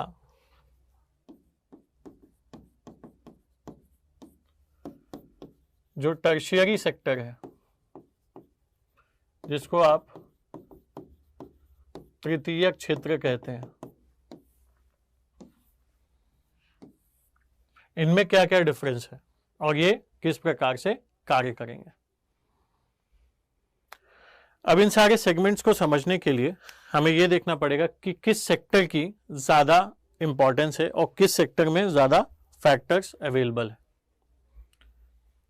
तो उस पर्टिकुलर चीज को आपको ध्यान में रखना है कि कौन सा सेक्टर कहां पे ज्यादा इंपॉर्टेंट रोल प्ले कर रहा है और कौन सा सेक्टर कहां पे कम इंपॉर्टेंट रोल प्ले कर रहा है। ठीक है, तो 2 तरीके से आप समझ सकते हैं। एक तो एम्प्लॉयमेंट का लेवल होगा और दूसरा होगा जीडीपी में योगदान का लेवल। अब एम्प्लॉयमेंट के लेवल की बात करेंगे या रोजगार की बात करेंगे तो एक 1950 का डेटा है और एक 2023 का लास्ट डेटा है। उसके हिसाब से अगर हम देखें तो प्राथमिक में 1950 के आसपास तकरीबन 75% आबादी प्राथमिक क्षेत्र में थी, स्पेशली कृषि और अन्य क्षेत्रों में। अगर 2023 की बात करें तो तकरीबन 49% जो आबादी है देश की वो अभी भी कृषि वाले क्षेत्र में काम कर रही है, ऑलमोस्ट आधी आबादी प्राथमिक क्षेत्र में। द्वितीय क्षेत्र की अगर हम बात करें तो ये जो तकरीबन है ये 25% के आसपास की आबादी उस समय इसमें थी, और आज भी अगर आप देखोगे तो बहुत ज्यादा डिफरेंस नहीं आया है द्वितीय क्षेत्र में भी। यहां पर अभी भी अगर एम्प्लॉयमेंट की बात करें तो तकरीबन 24% की आबादी आपके द्वितीय क्षेत्र में है, 1% कम ही हुई है। तृतीय की बात करें तो पहले जो शेयर था वो ऑलमोस्ट नेग्लिजिबल था। फॉर से अगर हम इसको 22 मान लें या 70 मान लें तो 10 से 15% आबादी ही थी, और ये बढ़ के अगर हुई है तो वो अब 26% के आसपास हुई है तृतीय क्षेत्र में। ठीक है, 8% आबादी मान लो, नहीं तो तुम लोग कहोगे कि सर क्या कैलकुलेशन बता रहे हैं आप। 8%। अब सबसे ज्यादा योगदान किसका है रोजगार में? कृषि का या प्राथमिक क्षेत्र का। सबसे कम किसका है? द्वितीयक का। उससे ज्यादा किसका है? तृतीयक का। लेकिन अगर जीडीपी में योगदान की बात करें आज की डेट में, मान लीजिए 2023 ही मान लेते हैं, आज की डेट में अगर जीडीपी में योगदान की बात करें तो कौन सा सेक्टर है जिसकी सबसे ज्यादा योगदान है? तो अगर प्राथमिक की बात करें तो ये तकरीबन 20% के आसपास होगा। अगर इसकी बात करें तो ये भी तकरीबन आपका 25% के आसपास होगा, 25 या 26% मान लें अगर। और अगर इसकी बात करें तो तकरीबन 54% के आसपास आपका इस क्षेत्र का है। तो ये बताने का पर्पस क्या है आपका? अगर जीडीपी में बात करें तो जीडीपी में सबसे ज्यादा योगदान किस क्षेत्र का है? तृतीयक क्षेत्र का, फर्स्ट है। तो अगर कहीं क्वेश्चन आ गया सबसे ज्यादा योगदान किस क्षेत्र का है तो वो तृतीयक होगा। सबसे कम योगदान अगर जीडीपी में देखेंगे तो प्राथमिक क्षेत्र का है। और सेकेंड लेवल पे कौन है? द्वितीयक क्षेत्र। वहीं पे अगर हम बात करें इसकी कृषि की, तो सबसे ज्यादा रोजगार कहां पे है? कृषि के क्षेत्र में लोग हैं। और सबसे कम कहां पे हैं? द्वितीयक में। और सेकेंड नंबर पे आपके यहां पे है। तो ये की पॉइंट्स आपको याद रखने हैं आपके एग्जामिनेशन पर्सपेक्टिव से, जो आपके लिए इंपॉर्टेंट होंगे। अब इसमें एक दूसरी बात आती है, इकोनॉमी में ही इकोनॉमी के प्रकार होते हैं या अर्थव्यवस्था के प्रकार होते हैं। तो एक प्रकार होता है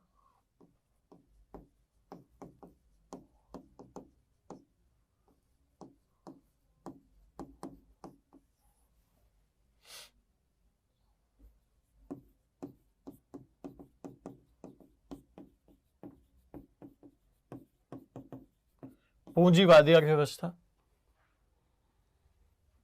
दूसरी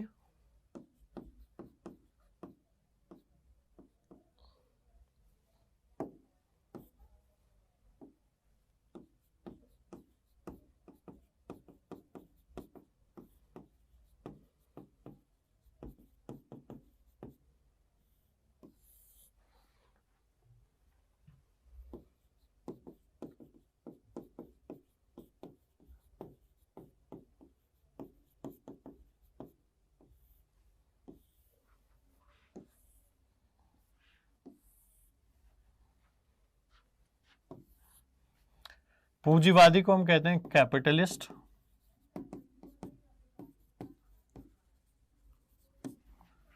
समाजवादी को हम कहते हैं सोशलिस्ट,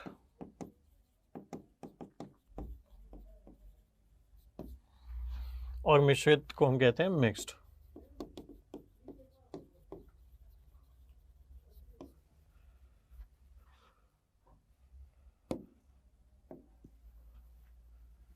अब जो पूंजीवादी अर्थव्यवस्था है उसका जो एम है या उद्देश्य है, अगर हम उसकी बात करें तो पूंजीवादी अर्थव्यवस्था का उद्देश्य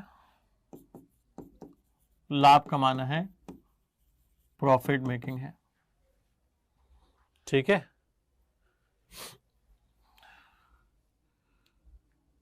यहां पर अगर हम प्लानिंग की बात करें या नियोजन की बात करें तो ये किसी पर्टिकुलर प्लानिंग पे काम नहीं करते हैं, ये मार्केट के मांग एवं आपूर्ति के सिद्धांत पर कार्य करते हैं। डिमांड एंड सप्लाई के सिद्धांत पर कार्य करते हैं, जितनी मांग है उतनी आपूर्ति कर रहे हैं। अगर हम मेजर रोल की बात करें, मतलब मुख्य भूमिका की बात करें, तो मुख्य भूमिका जो है वो निजी क्षेत्र यहां पे निभाता है। यहां पे सरकार का रोल ना के बराबर रहता है। इसको हम फ्री मार्केट भी कहते हैं, फ्री हैंड मार्केट भी कहते हैं। मतलब मार्केट को आपने फ्री छोड़ दिया है, वहां पे गवर्नमेंट का कोई भी कंट्रोल नहीं है, ना के बराबर कंट्रोल है। उसके बाद ये तीन चीजें आपको पता लगी। अगर हम उत्पादकता की बात करें या इफिशियंसी की बात करें, उत्पादकता तो आपकी प्रोडक्टिविटी होती है, अगर हम इफिशियंसी की बात करें तो ये 100% इफिशिएंट होता है। क्षमता इनकी 100% इफिशिएंट होती है। क्यों?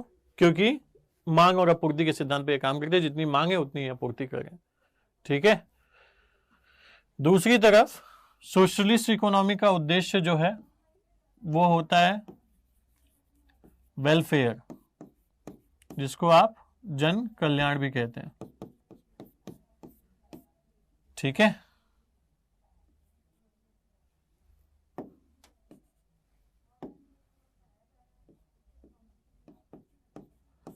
तो जन कल्याण का वो होता है।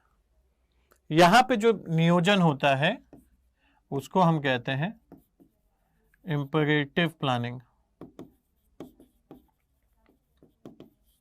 अब इंपरेटिव प्लानिंग का मतलब ये होता है यहां पर सब कुछ निर्धारित सरकार करती है और प्राइवेट सेक्टर की भूमिका या अन्य क्षेत्रों की भूमिका या स्वायत्ता काफी कम हो जाती है, उसको हम कहते हैं इंपरेटिव प्लानिंग। ठीक है, अब अगली चीज जो आपको समझनी है, यहां पे मुख्य भूमिका में यहां पे कौन आ जाएगा? सरकार आ जाएगी। ठीक, या गवर्नमेंट आ जाएगी। इनकी अगर हम इफिशियंसी की बात करें तो ये 50% ही इफिशियंट होते हैं, लार्जली 50% इफिशियंसी। लेटर स्टेजेस में अभी मैं थोड़ा सा और स्टोरी पे लाइमलाइट डालूंगा, बट अभी ये थोड़ा सा समझ लेते हैं पहले।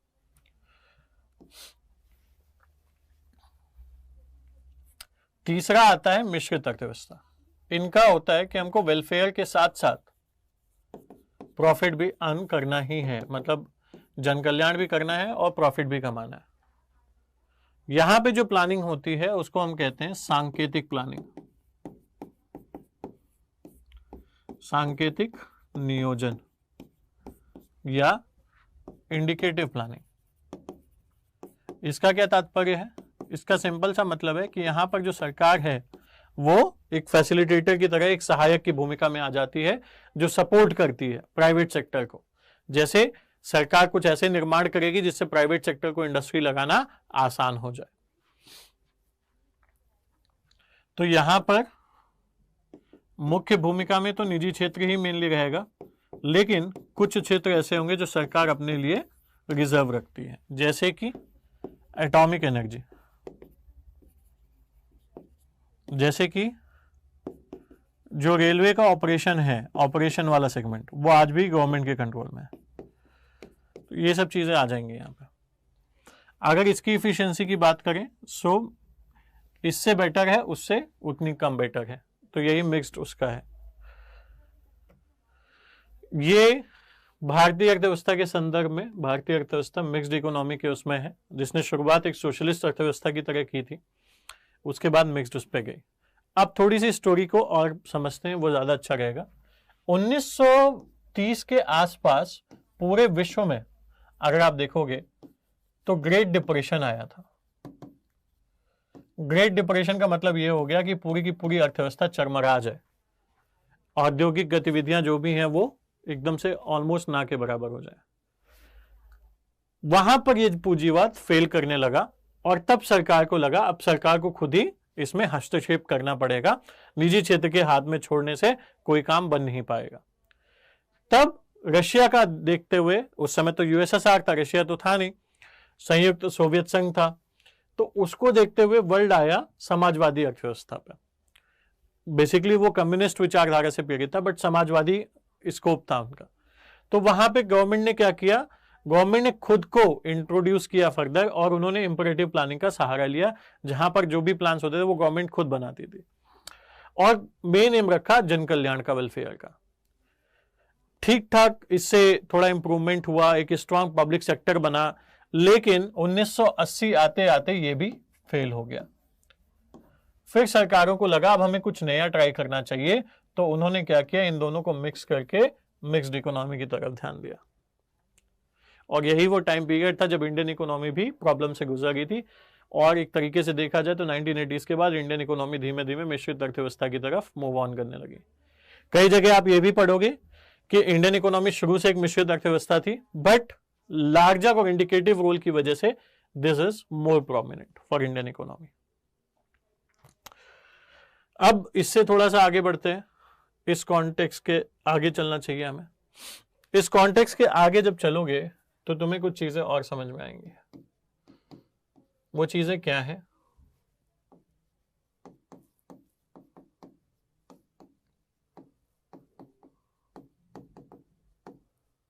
भारतीय अर्थव्यवस्था के लक्षण। सबसे पहली चीज भारतीय अर्थव्यवस्था एक मिश्रित अर्थव्यवस्था है और मेजर जो रोल है इस मिश्रित अर्थव्यवस्था में वो किसका है? कृषि का है। किसका है? कृषि का है। दूसरी बात, हम एक विकासशील अर्थव्यवस्था है, हम अभी डेवलप कर रहे हैं, डेवलपिंग इकोनॉमी है।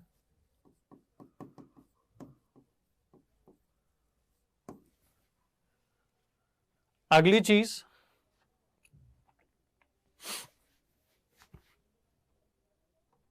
जस्ट अ मिनट,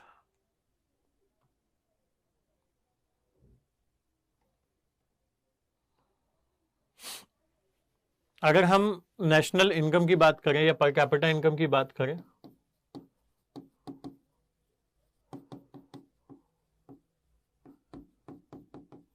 राष्ट्रीय आय और पर कैपिटा इनकम की बात करें, जिसको आप प्रति व्यक्ति आय भी कहते हैं,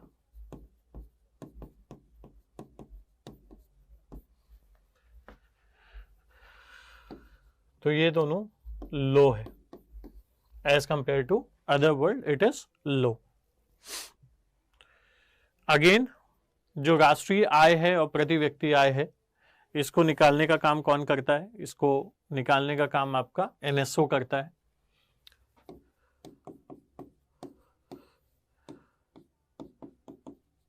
राष्ट्रीय नमूना, नमूना मतलब सैंपल, वैसे तो सर्वेक्षण था बट अब इसको स्टैटिस्टिकल ऑर्गेनाइजेशन कर दिया गया है।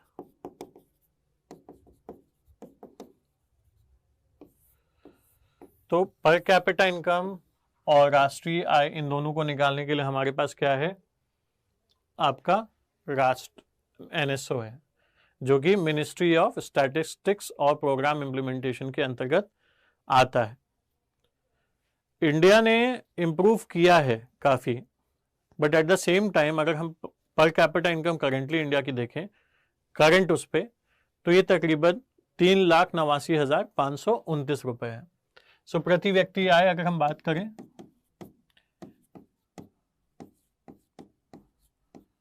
यही बोला है 3 लाख, सॉरी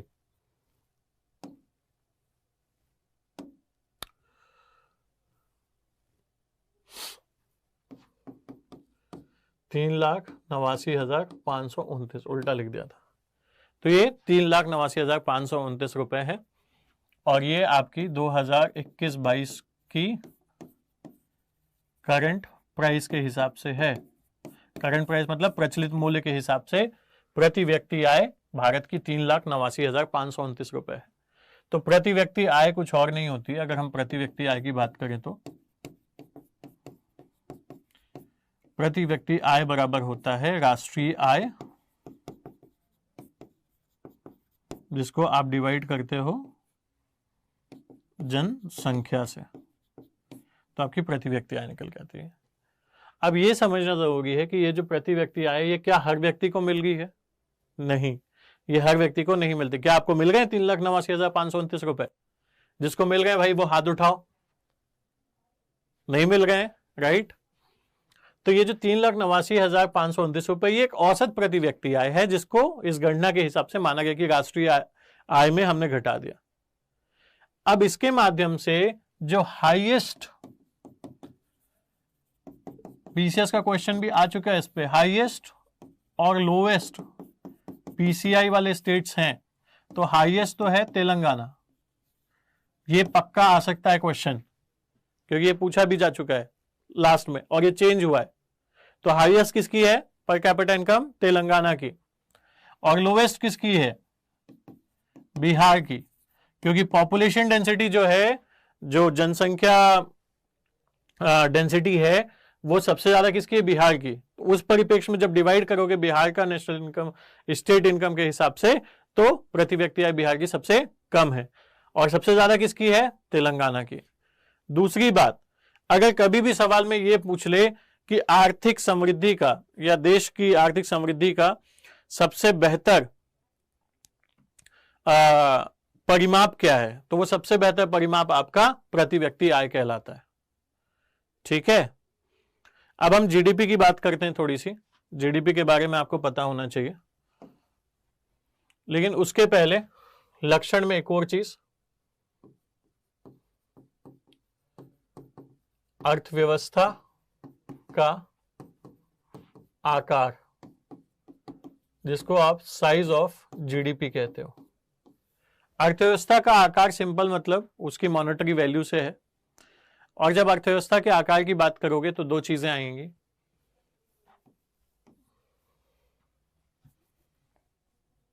एक तो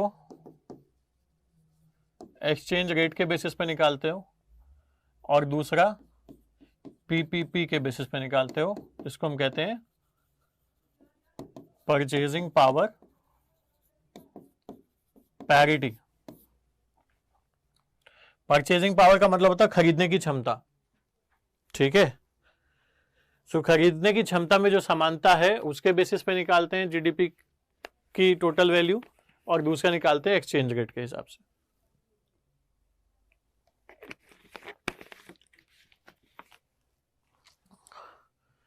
तो एक्सचेंज रेट के हिसाब से अगर जीडीपी की वैल्यू निकालोगे तो एक्सचेंज रेट के हिसाब से, जिसको हम रियल जीडीपी भी कहते हैं एक तरीके से, इंडियन इकोनॉमी विश्व की 5th लार्जेस्ट इकोनॉमी है।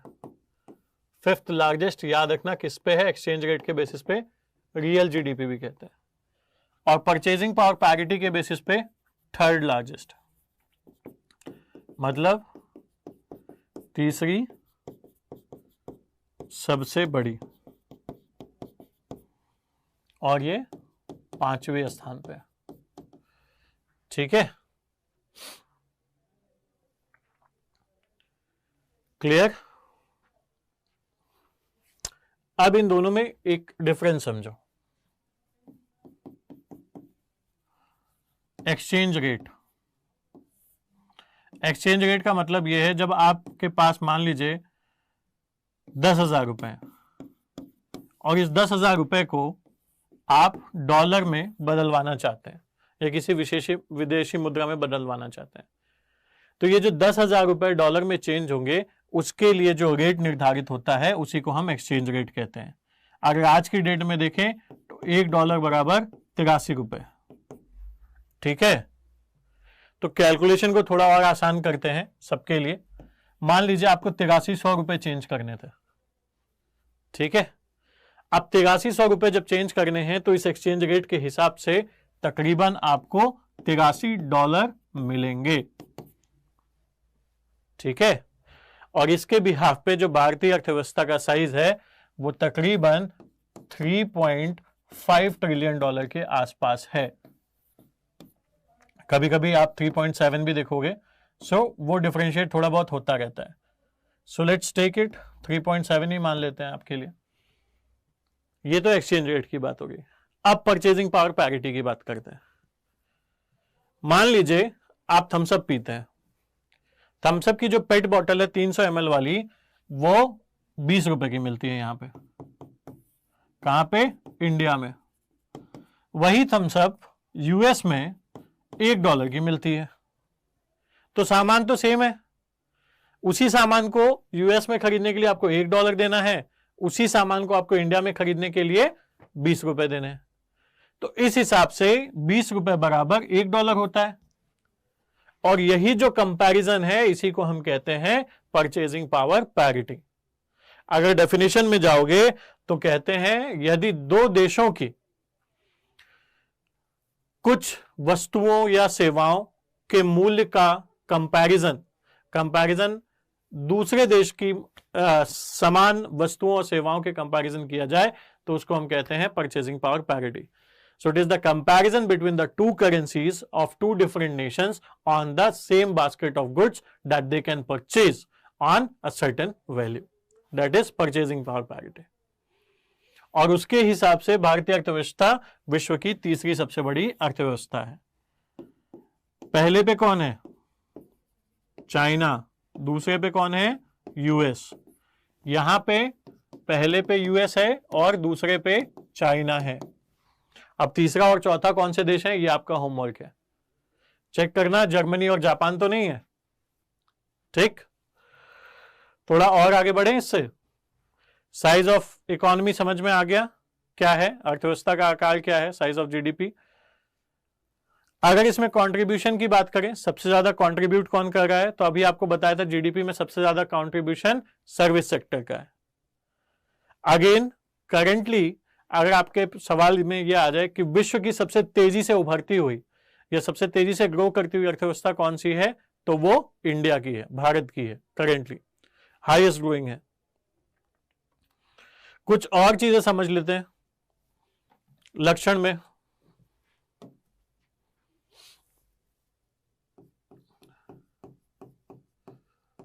अगर हम बेरोजगारी दर की बात करें तो भारत में बेरोजगारी दर जो है वो 5 से 7% के बीच में वैरी करती रहती है, ये याद रखना है। 5 से 7% के बीच में वैरी करती रहती है लेबर फोर्स रेट के। लेबर फोर्स रेट का मतलब क्या है, जितने भी श्रम के लिए लोग इच्छुक हैं, वो जो काम कर रहे हैं वो, या जो आगे काम करना चाहते हैं, वो सभी इसमें काउंट होंगे। अब यहीं पर एक इंपॉर्टेंट रिपोर्ट आपके लिए लक्षण में ही,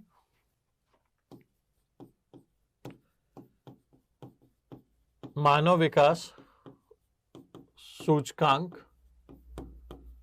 2022। इस रिपोर्ट के अनुसार अगर हम देखते हैं तो भारत की जो रैंक है वो कितनी है, भारत की रैंक 132 है।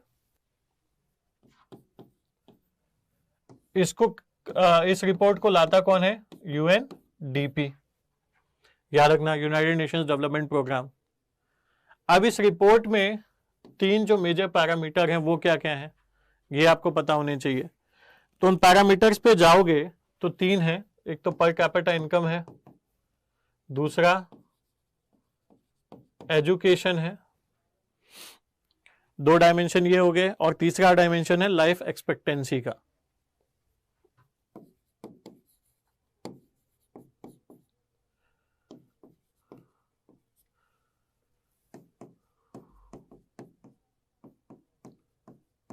प्रति व्यक्ति आय, शिक्षा और जीवन प्रत्याशा। एग्जामिनेशन पॉइंट ऑफ व्यू से ये बहुत इंपॉर्टेंट है। एक छोटा सा होमवर्क ये भी है कि 2021 में क्या था वैल्यू और अभी क्या है, ये आपको ध्यान में रखना है मानव विकास सूचकांक के बारे में।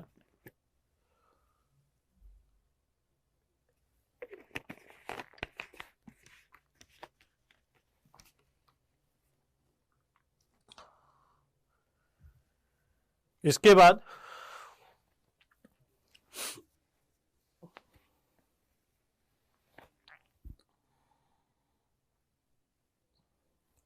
एक दूसरी रिपोर्ट है, ग्रॉस नेशनल हैप्पीनेस रिपोर्ट।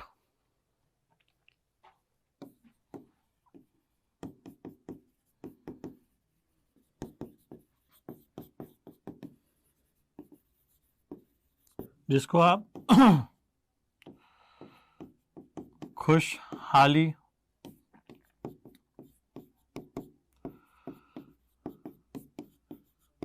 सूचकांक के नाम से जानते हैं। इसमें भारत की जो रैंक है वो 126 है 2023 में, और अगर 2022 की बात करें तो हम 136 रैंक पे थे। ठीक है, ये डिफरेंस याद रखना कि हमने इंप्रूव किया है 10 अंकों का यहां पे खुशहाली सूचकांक में या विश्व खुशहाली सूचकांक में। ठीक है, तो ये जो रिपोर्ट है इसको हम कहते हैं वर्ल्ड हैप्पीनेस रिपोर्ट, जिसमें ग्रॉस नेशनल हैप्पीनेस इंडेक्स में इंडिया ने इतना परफॉर्म किया है, या इसकी को हम कहते हैं विश्व खुश, एक मिनट को,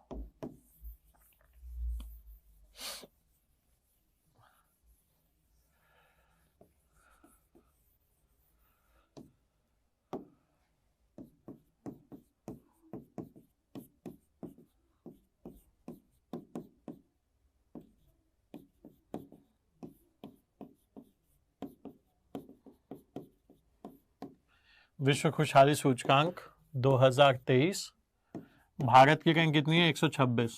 कब? 2023 में। 2022 में ये 136 थी, 10 अंकों का सुधार है।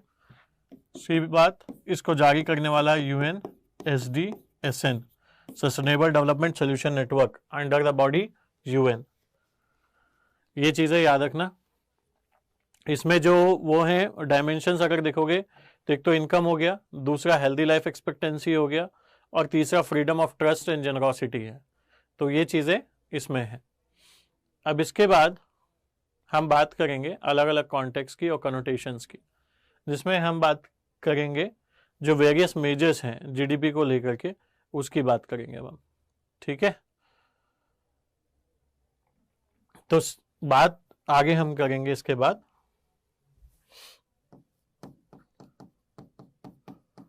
राष्ट्रीय आय की।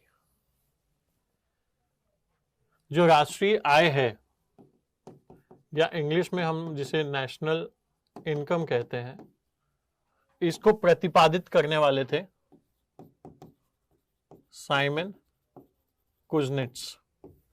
क्या नाम था? Simon Kuznets. इन्होंने इसको प्रतिपादित किया था। ये क्या करती है? अर्थव्यवस्था में जो भी आर्थिक उत्पादन हो रहा है उसको मेजर करती है। तो नेशनल इनकम का काम क्या है?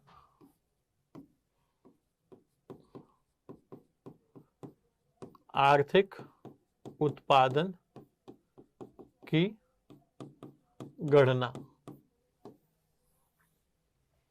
और इसके जो घटक हैं वो हैं जीडीपी, जीएनपी, एनडीपी और एनएनपी, जिसे हमें पढ़ना है।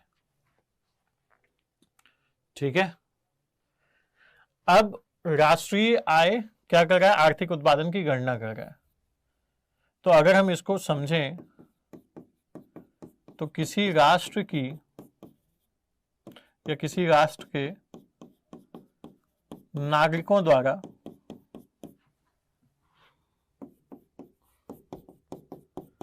एक वित्तीय वर्ष में उत्पादित वस्तुओं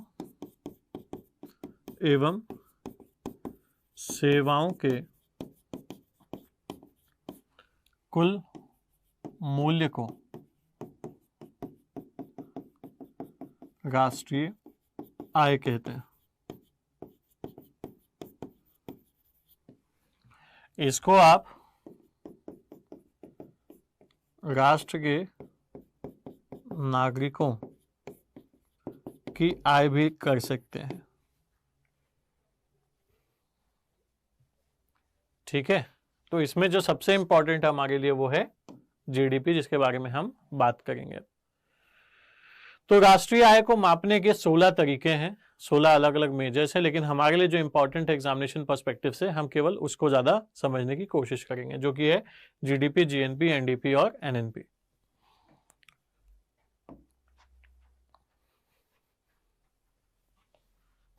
अगर हम जीडीपी की बात करें या सकल घरेलू उत्पाद की बात करें,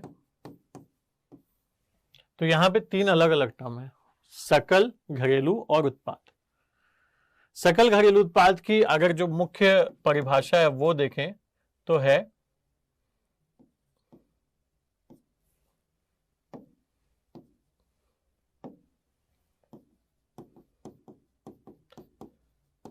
किसी घरेलू अर्थव्यवस्था में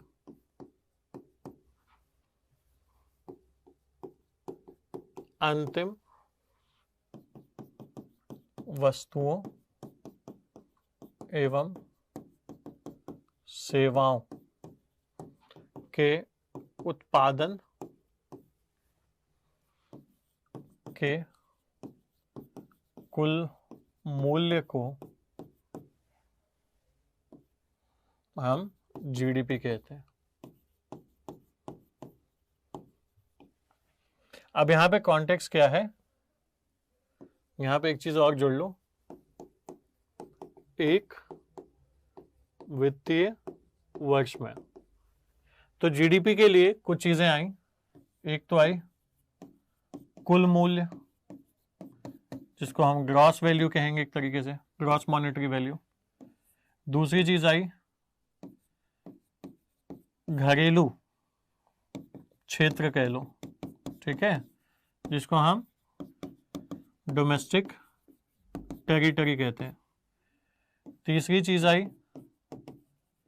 फाइनल गुड्स एंड सर्विसेज, अंतिम वस्तु एवं सेवाएं। उसके बाद वित्तीय वर्ष, फाइनेंशियल ईयर। तो ये वो चार मुख्य चीजें हैं जो आपको पता होनी चाहिए जीडीपी के सापेक्ष में।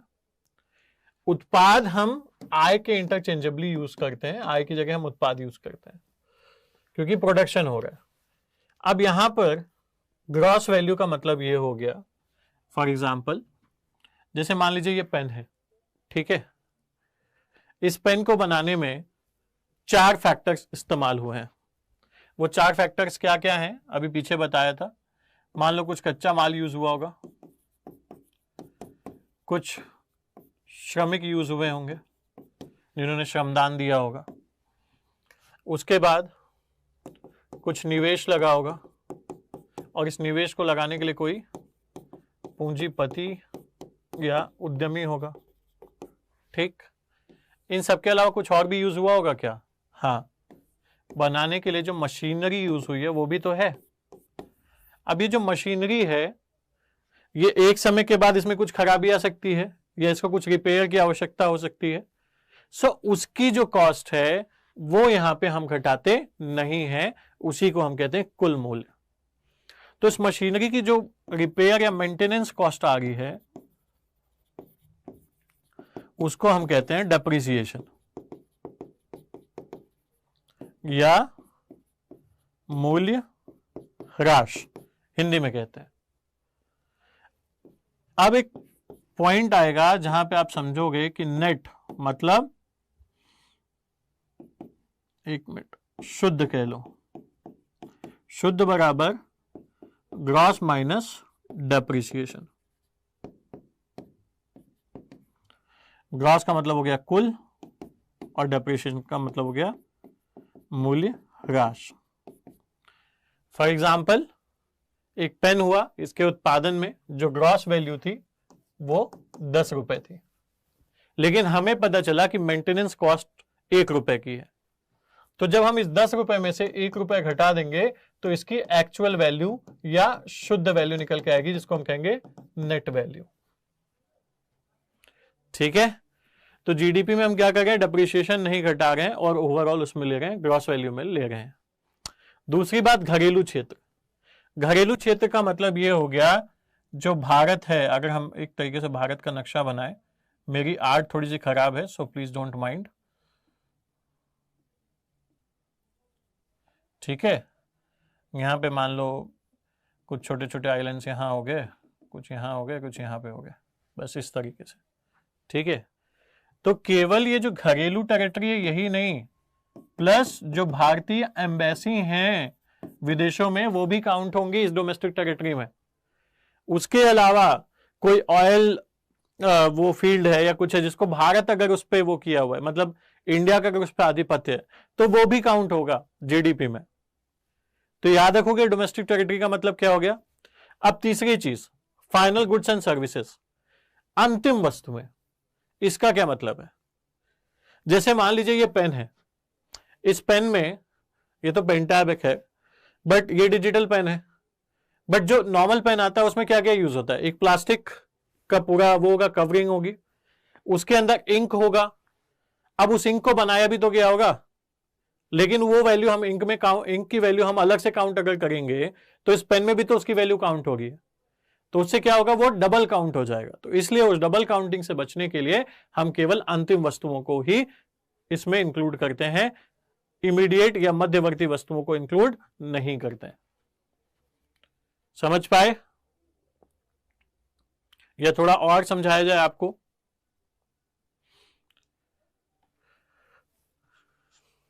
ये क्लियर हुआ? अंतिम वस्तु फाइनेंशियल ईयर को एक साल में एग्जैक्टली क्या हो रहा है उस वित्तीय वर्ष में, उसको हम काउंट करते हैं। ये तो बात हो गई जीडीपी की। अब कुछ और चीजें समझते हैं।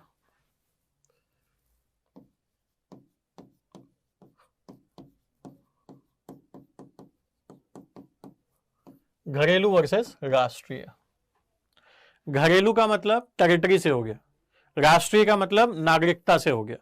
तो जो भी भारत के नागरिक होंगे वो किस में आएंगे? राष्ट्रीय वाले सेगमेंट में। और भारत में कोई भी काम कर रहा हो वो घरेलू वाले सेगमेंट में आएगा। जैसे कि जीडीपी में क्या है, जीडीपी में हम जो भारतीय हैं उनको भी काउंट करते हैं, प्लस जो विदेशी भारत में काम कर रहे हैं हम उसको भी काउंट कर रहे हैं। क्यों? क्योंकि घरेलू टेरिटरी में हो रहा है। वहीं पे जीएनपी में, ये तो ग्रॉस डोमेस्टिक प्रोडक्ट हो गया, सकल घरेलू उत्पाद।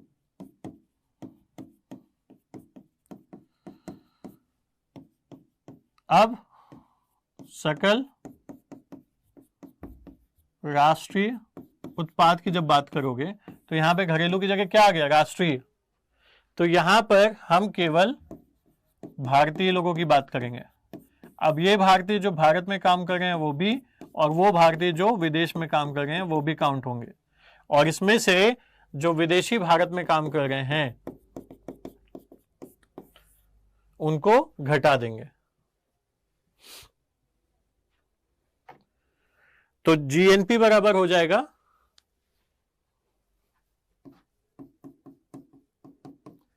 GDP plus net factor income from abroad. अब ये क्या होगा? GDP plus X minus M.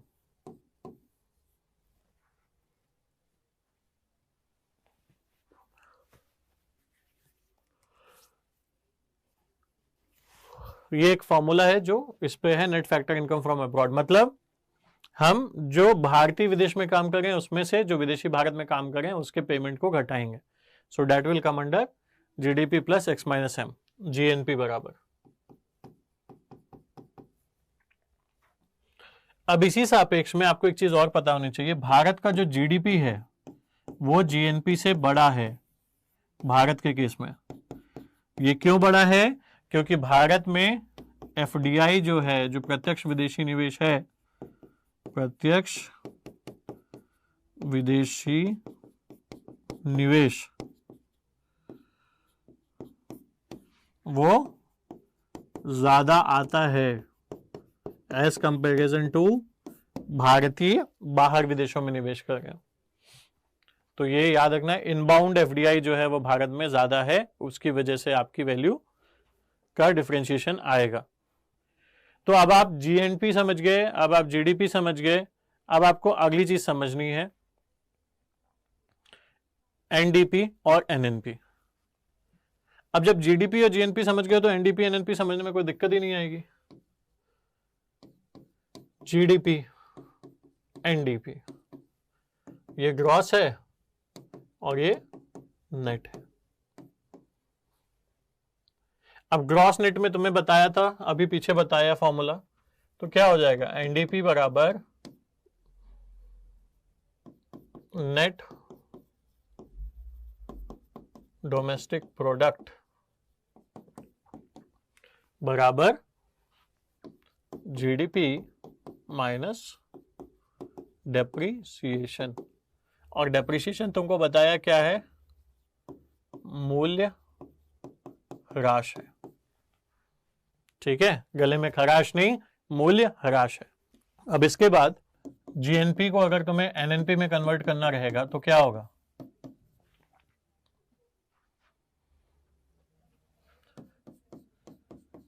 NNP is equal to क्या हो जाएगा? GNP minus depreciation.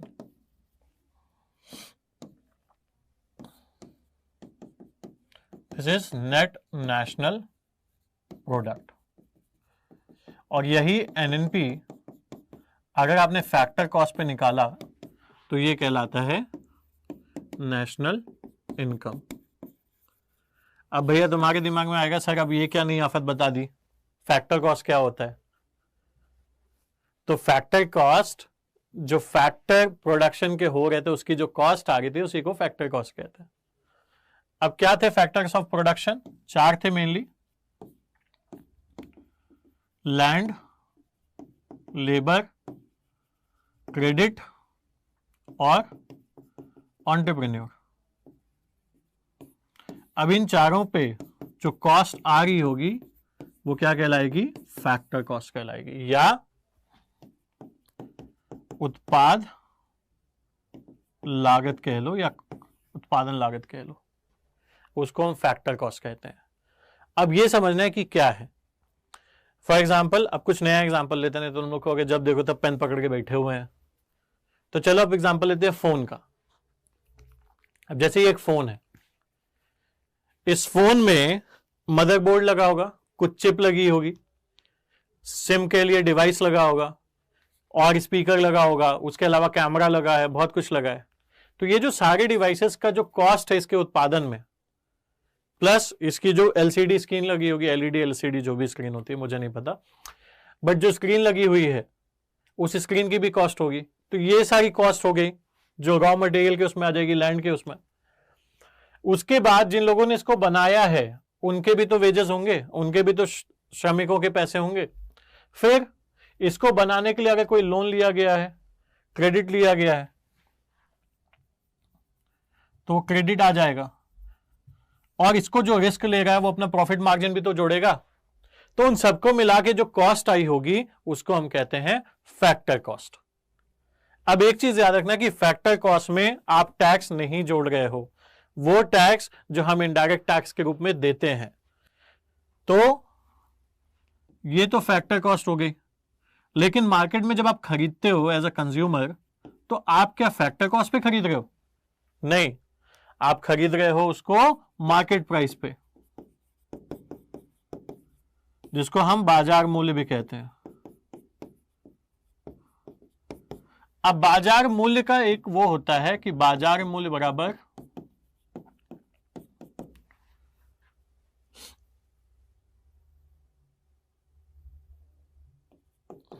उत्पादन लागत मूल्य या factor cost price plus indirect tax minus subsidy.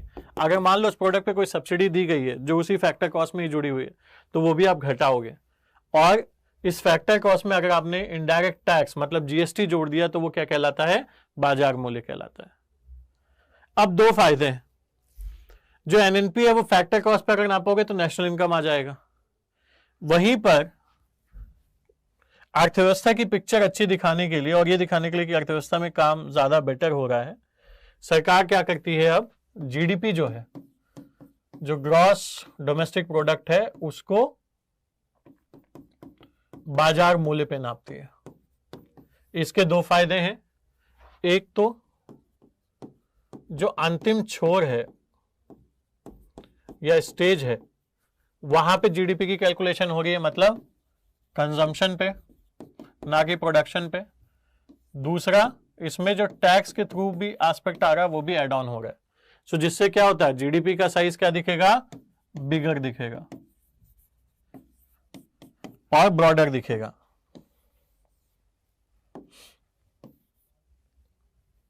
ठीक है, तो इसलिए जीडीपी किस पे हम नाप रहे हैं? मार्केट प्राइस पे।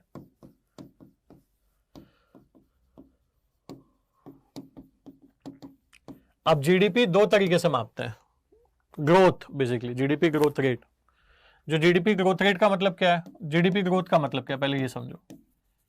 ग्रोथ का मतलब होता है सिंपल कि there is increase in production of goods and services, मतलब वस्तुओं एवं सेवाओं के मूल्य में नॉट मूल्य में, सॉरी, के उत्पादन में बढ़ोतरी, इसको हम कहते हैं जीडीपी ग्रोथ। अब जीडीपी ग्रोथ का दो तरीके से होता है, एक आपने टर्म सुना होगा पॉजिटिव और दूसरा negative. GDP growth, simply growth एक पॉजिटिव टर्म है, बट पॉजिटिव ग्रोथ रेट की बात अगर होगी तो मतलब प्रोडक्शन बढ़ा है, निगेटिव की बात होगी तो प्रोडक्शन उस साल की अपेक्षा थोड़ा कम हुआ है, तो वो निगेटिव कहलाता है। अब इसी जीडीपी से ग्रोथ से निकल के आता है जीडीपी ग्रोथ रेट, मतलब जिस दर से जीडीपी ग्रोथ हो रही है उसको हम जीडीपी ग्रोथ रेट कहते हैं। अब जो जीडीपी ग्रोथ रेट है वो ये बताता है कि मान लीजिए पिछले साल अगर 10 लाख यूनिट्स बनी थी, ठीक है, 1 लाख यूनिट्स, 1 ही लाख हुआ, 10 लाख हो गया, एक जगह और लग गया तब 10 लाख होगा, और इस साल अगर वही 11 लाख यूनिट्स है, ठीक है, तो क्या है, जीडीपी का जो ग्रोथ रेट है वो प्लस में है। अगर इसी की जगह 9,90,000 होता तो वो नीचे होता। तो जो आप देखते हो कि कभी जीडीपी 5% से बढ़ रहा है, कभी जीडीपी 6% से बढ़ रहा है, कभी जीडीपी 7% से बढ़ रहा है, वो इसी के बिहाफ पे होता है। और ये जो जीडीपी ग्रोथ रेट है वो भी दो तरीके से नापते हैं, एक होता है नॉमिनल जीडीपी, जिसको आप प्रचलित मूल्यों पे कहते हो, एक होता है रियल जीडीपी, जिसको हम लोग कहते हैं स्थिर मूल्य पे। जो नॉमिनल जीडीपी है वो आप नापते हैं, जैसे मान लीजिए पिछला वर्ष था 2023 और 24 जो अभी चल रहा है करंट फाइनेंशियल ईयर, और अभी जो आएगा वो 24 और 25 आएगा, ठीक है। अब 23-24 में मार्च 24 तक यही चलेगा, 31 मार्च तक। अब ये देखा जाएगा कि 31 मार्च 2023-24 में मान लीजिए अगर 10 लाख की यहां पे एक प्रोडक्शन हुई थी, और 24-25 में जो प्रोडक्शन है वो 11 लाख है, तो इसके अकॉर्डिंग जो इंक्रीज है जब वो नापेंगे तो वो कहलाएगा नॉमिनल जीडीपी। वहीं पर हमने जब एक बेस ईयर सेट कर दिया जो कि 2011-12 है बेस ईयर, जब हम ये देखेंगे कि 24-25 में क्या वृद्धि हुई है 2011-12 से 2024-25 के बीच में, तो वो रियल जीडीपी पे होगा। लेकिन यहां पर एक और कंडीशन है, यहां पर जो महंगाई है कि वस्तुओं के दाम तो महंगाई की वजह से भी बढ़ते हैं, इस महंगाई को हमें एडजस्ट करना पड़ेगा, कट करना पड़ेगा। तो फॉर एग्जांपल अगर निकल के आया कि 10% से जीडीपी ग्रो की है, तो महंगाई भी ऑन एन एवरेज 4% से बढ़ी है, तो हमको क्या करना पड़ेगा, इस 10% में से 4% घटाना पड़ेगा। वैसे प्रतिशत को ऐसे नहीं घटाते, लेकिन एक एग्जांपल ले रहे हैं हम केवल, तो तकरीबन 6% के आसपास जीडीपी ग्रोथ रेट आएगी।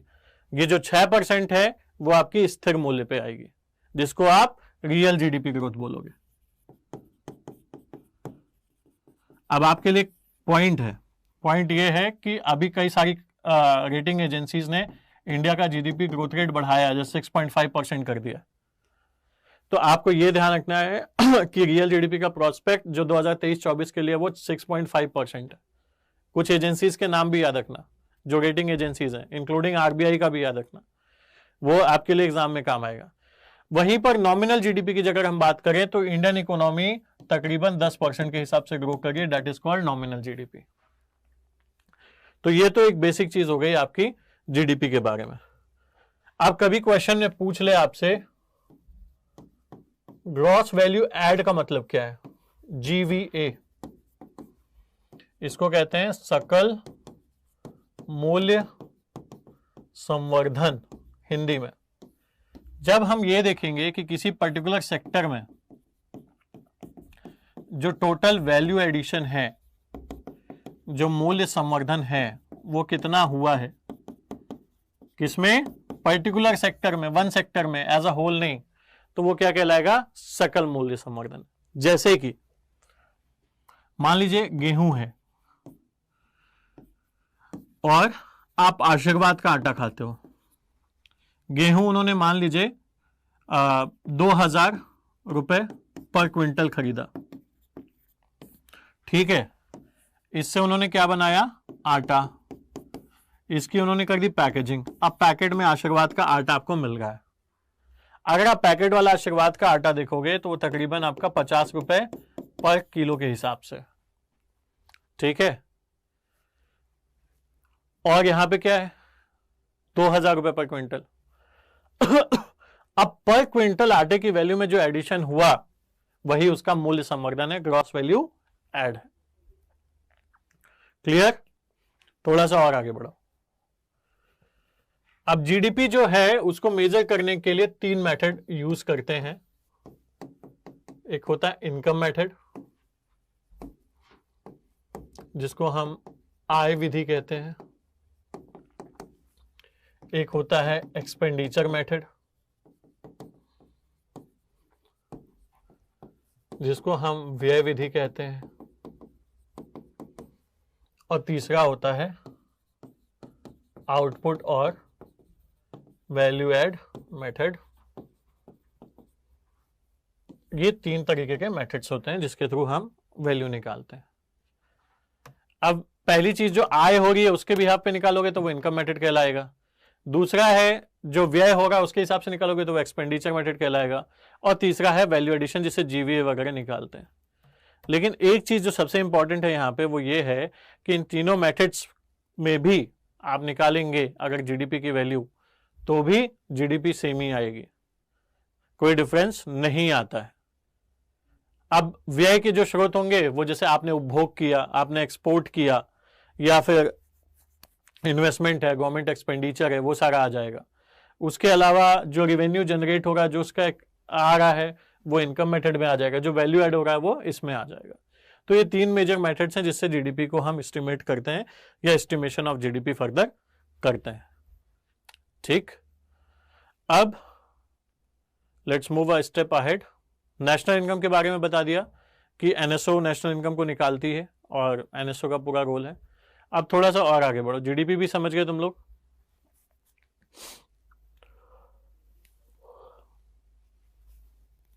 इंडिया की रैंक भी पता चल गई। ये कुछ बेसिक कैरेक्टरिस्टिक्स थे जो आपके लिए इंपॉर्टेंट थे बेसिक्स वाली क्लास में। अब यहां से क्वेश्चंस भी आए हैं और क्वेश्चंस की इंपॉर्टेंस भी है आपके पर्सपेक्टिव से। आप रेट एक्सचेंज भी समझ गए, आपने पीपी समझ लिया, आपको मानव विकास सूचकांक के बारे में पता चल गया, पर कैपिटा इनकम आप समझ गए।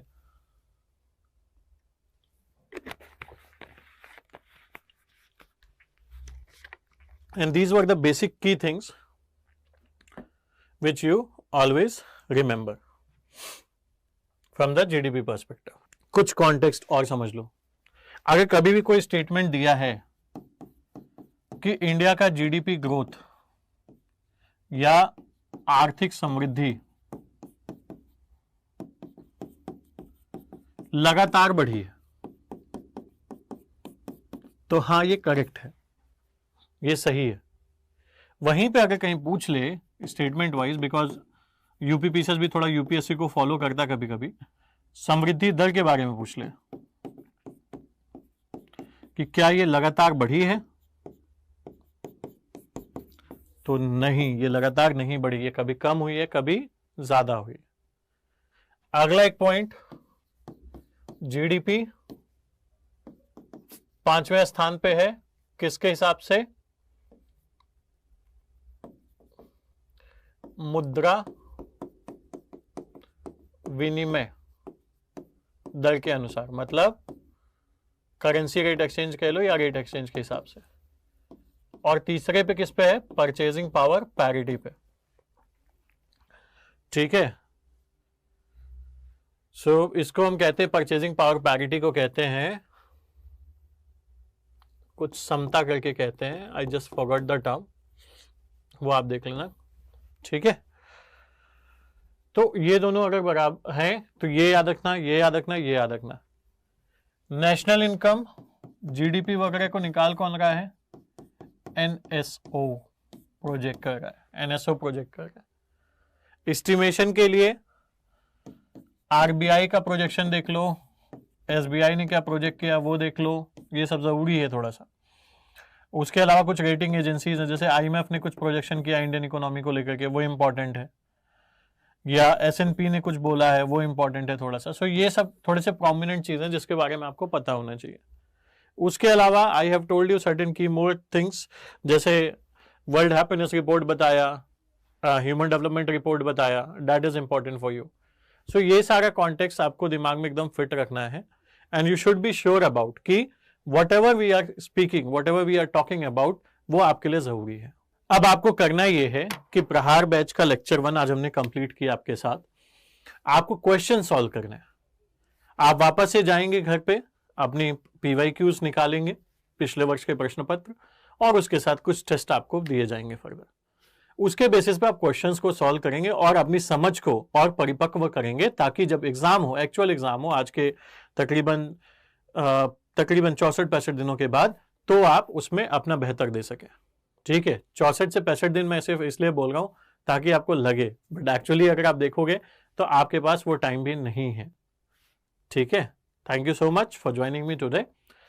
आई hope class was helpful to you guys. आपको क्लास में समझ में आई होंगी चीजें, और मोस्ट ऑफ द एस्पेक्ट हमने क्लैरिटी के साथ डन भी किया आपके साथ। So thank you for joining me today.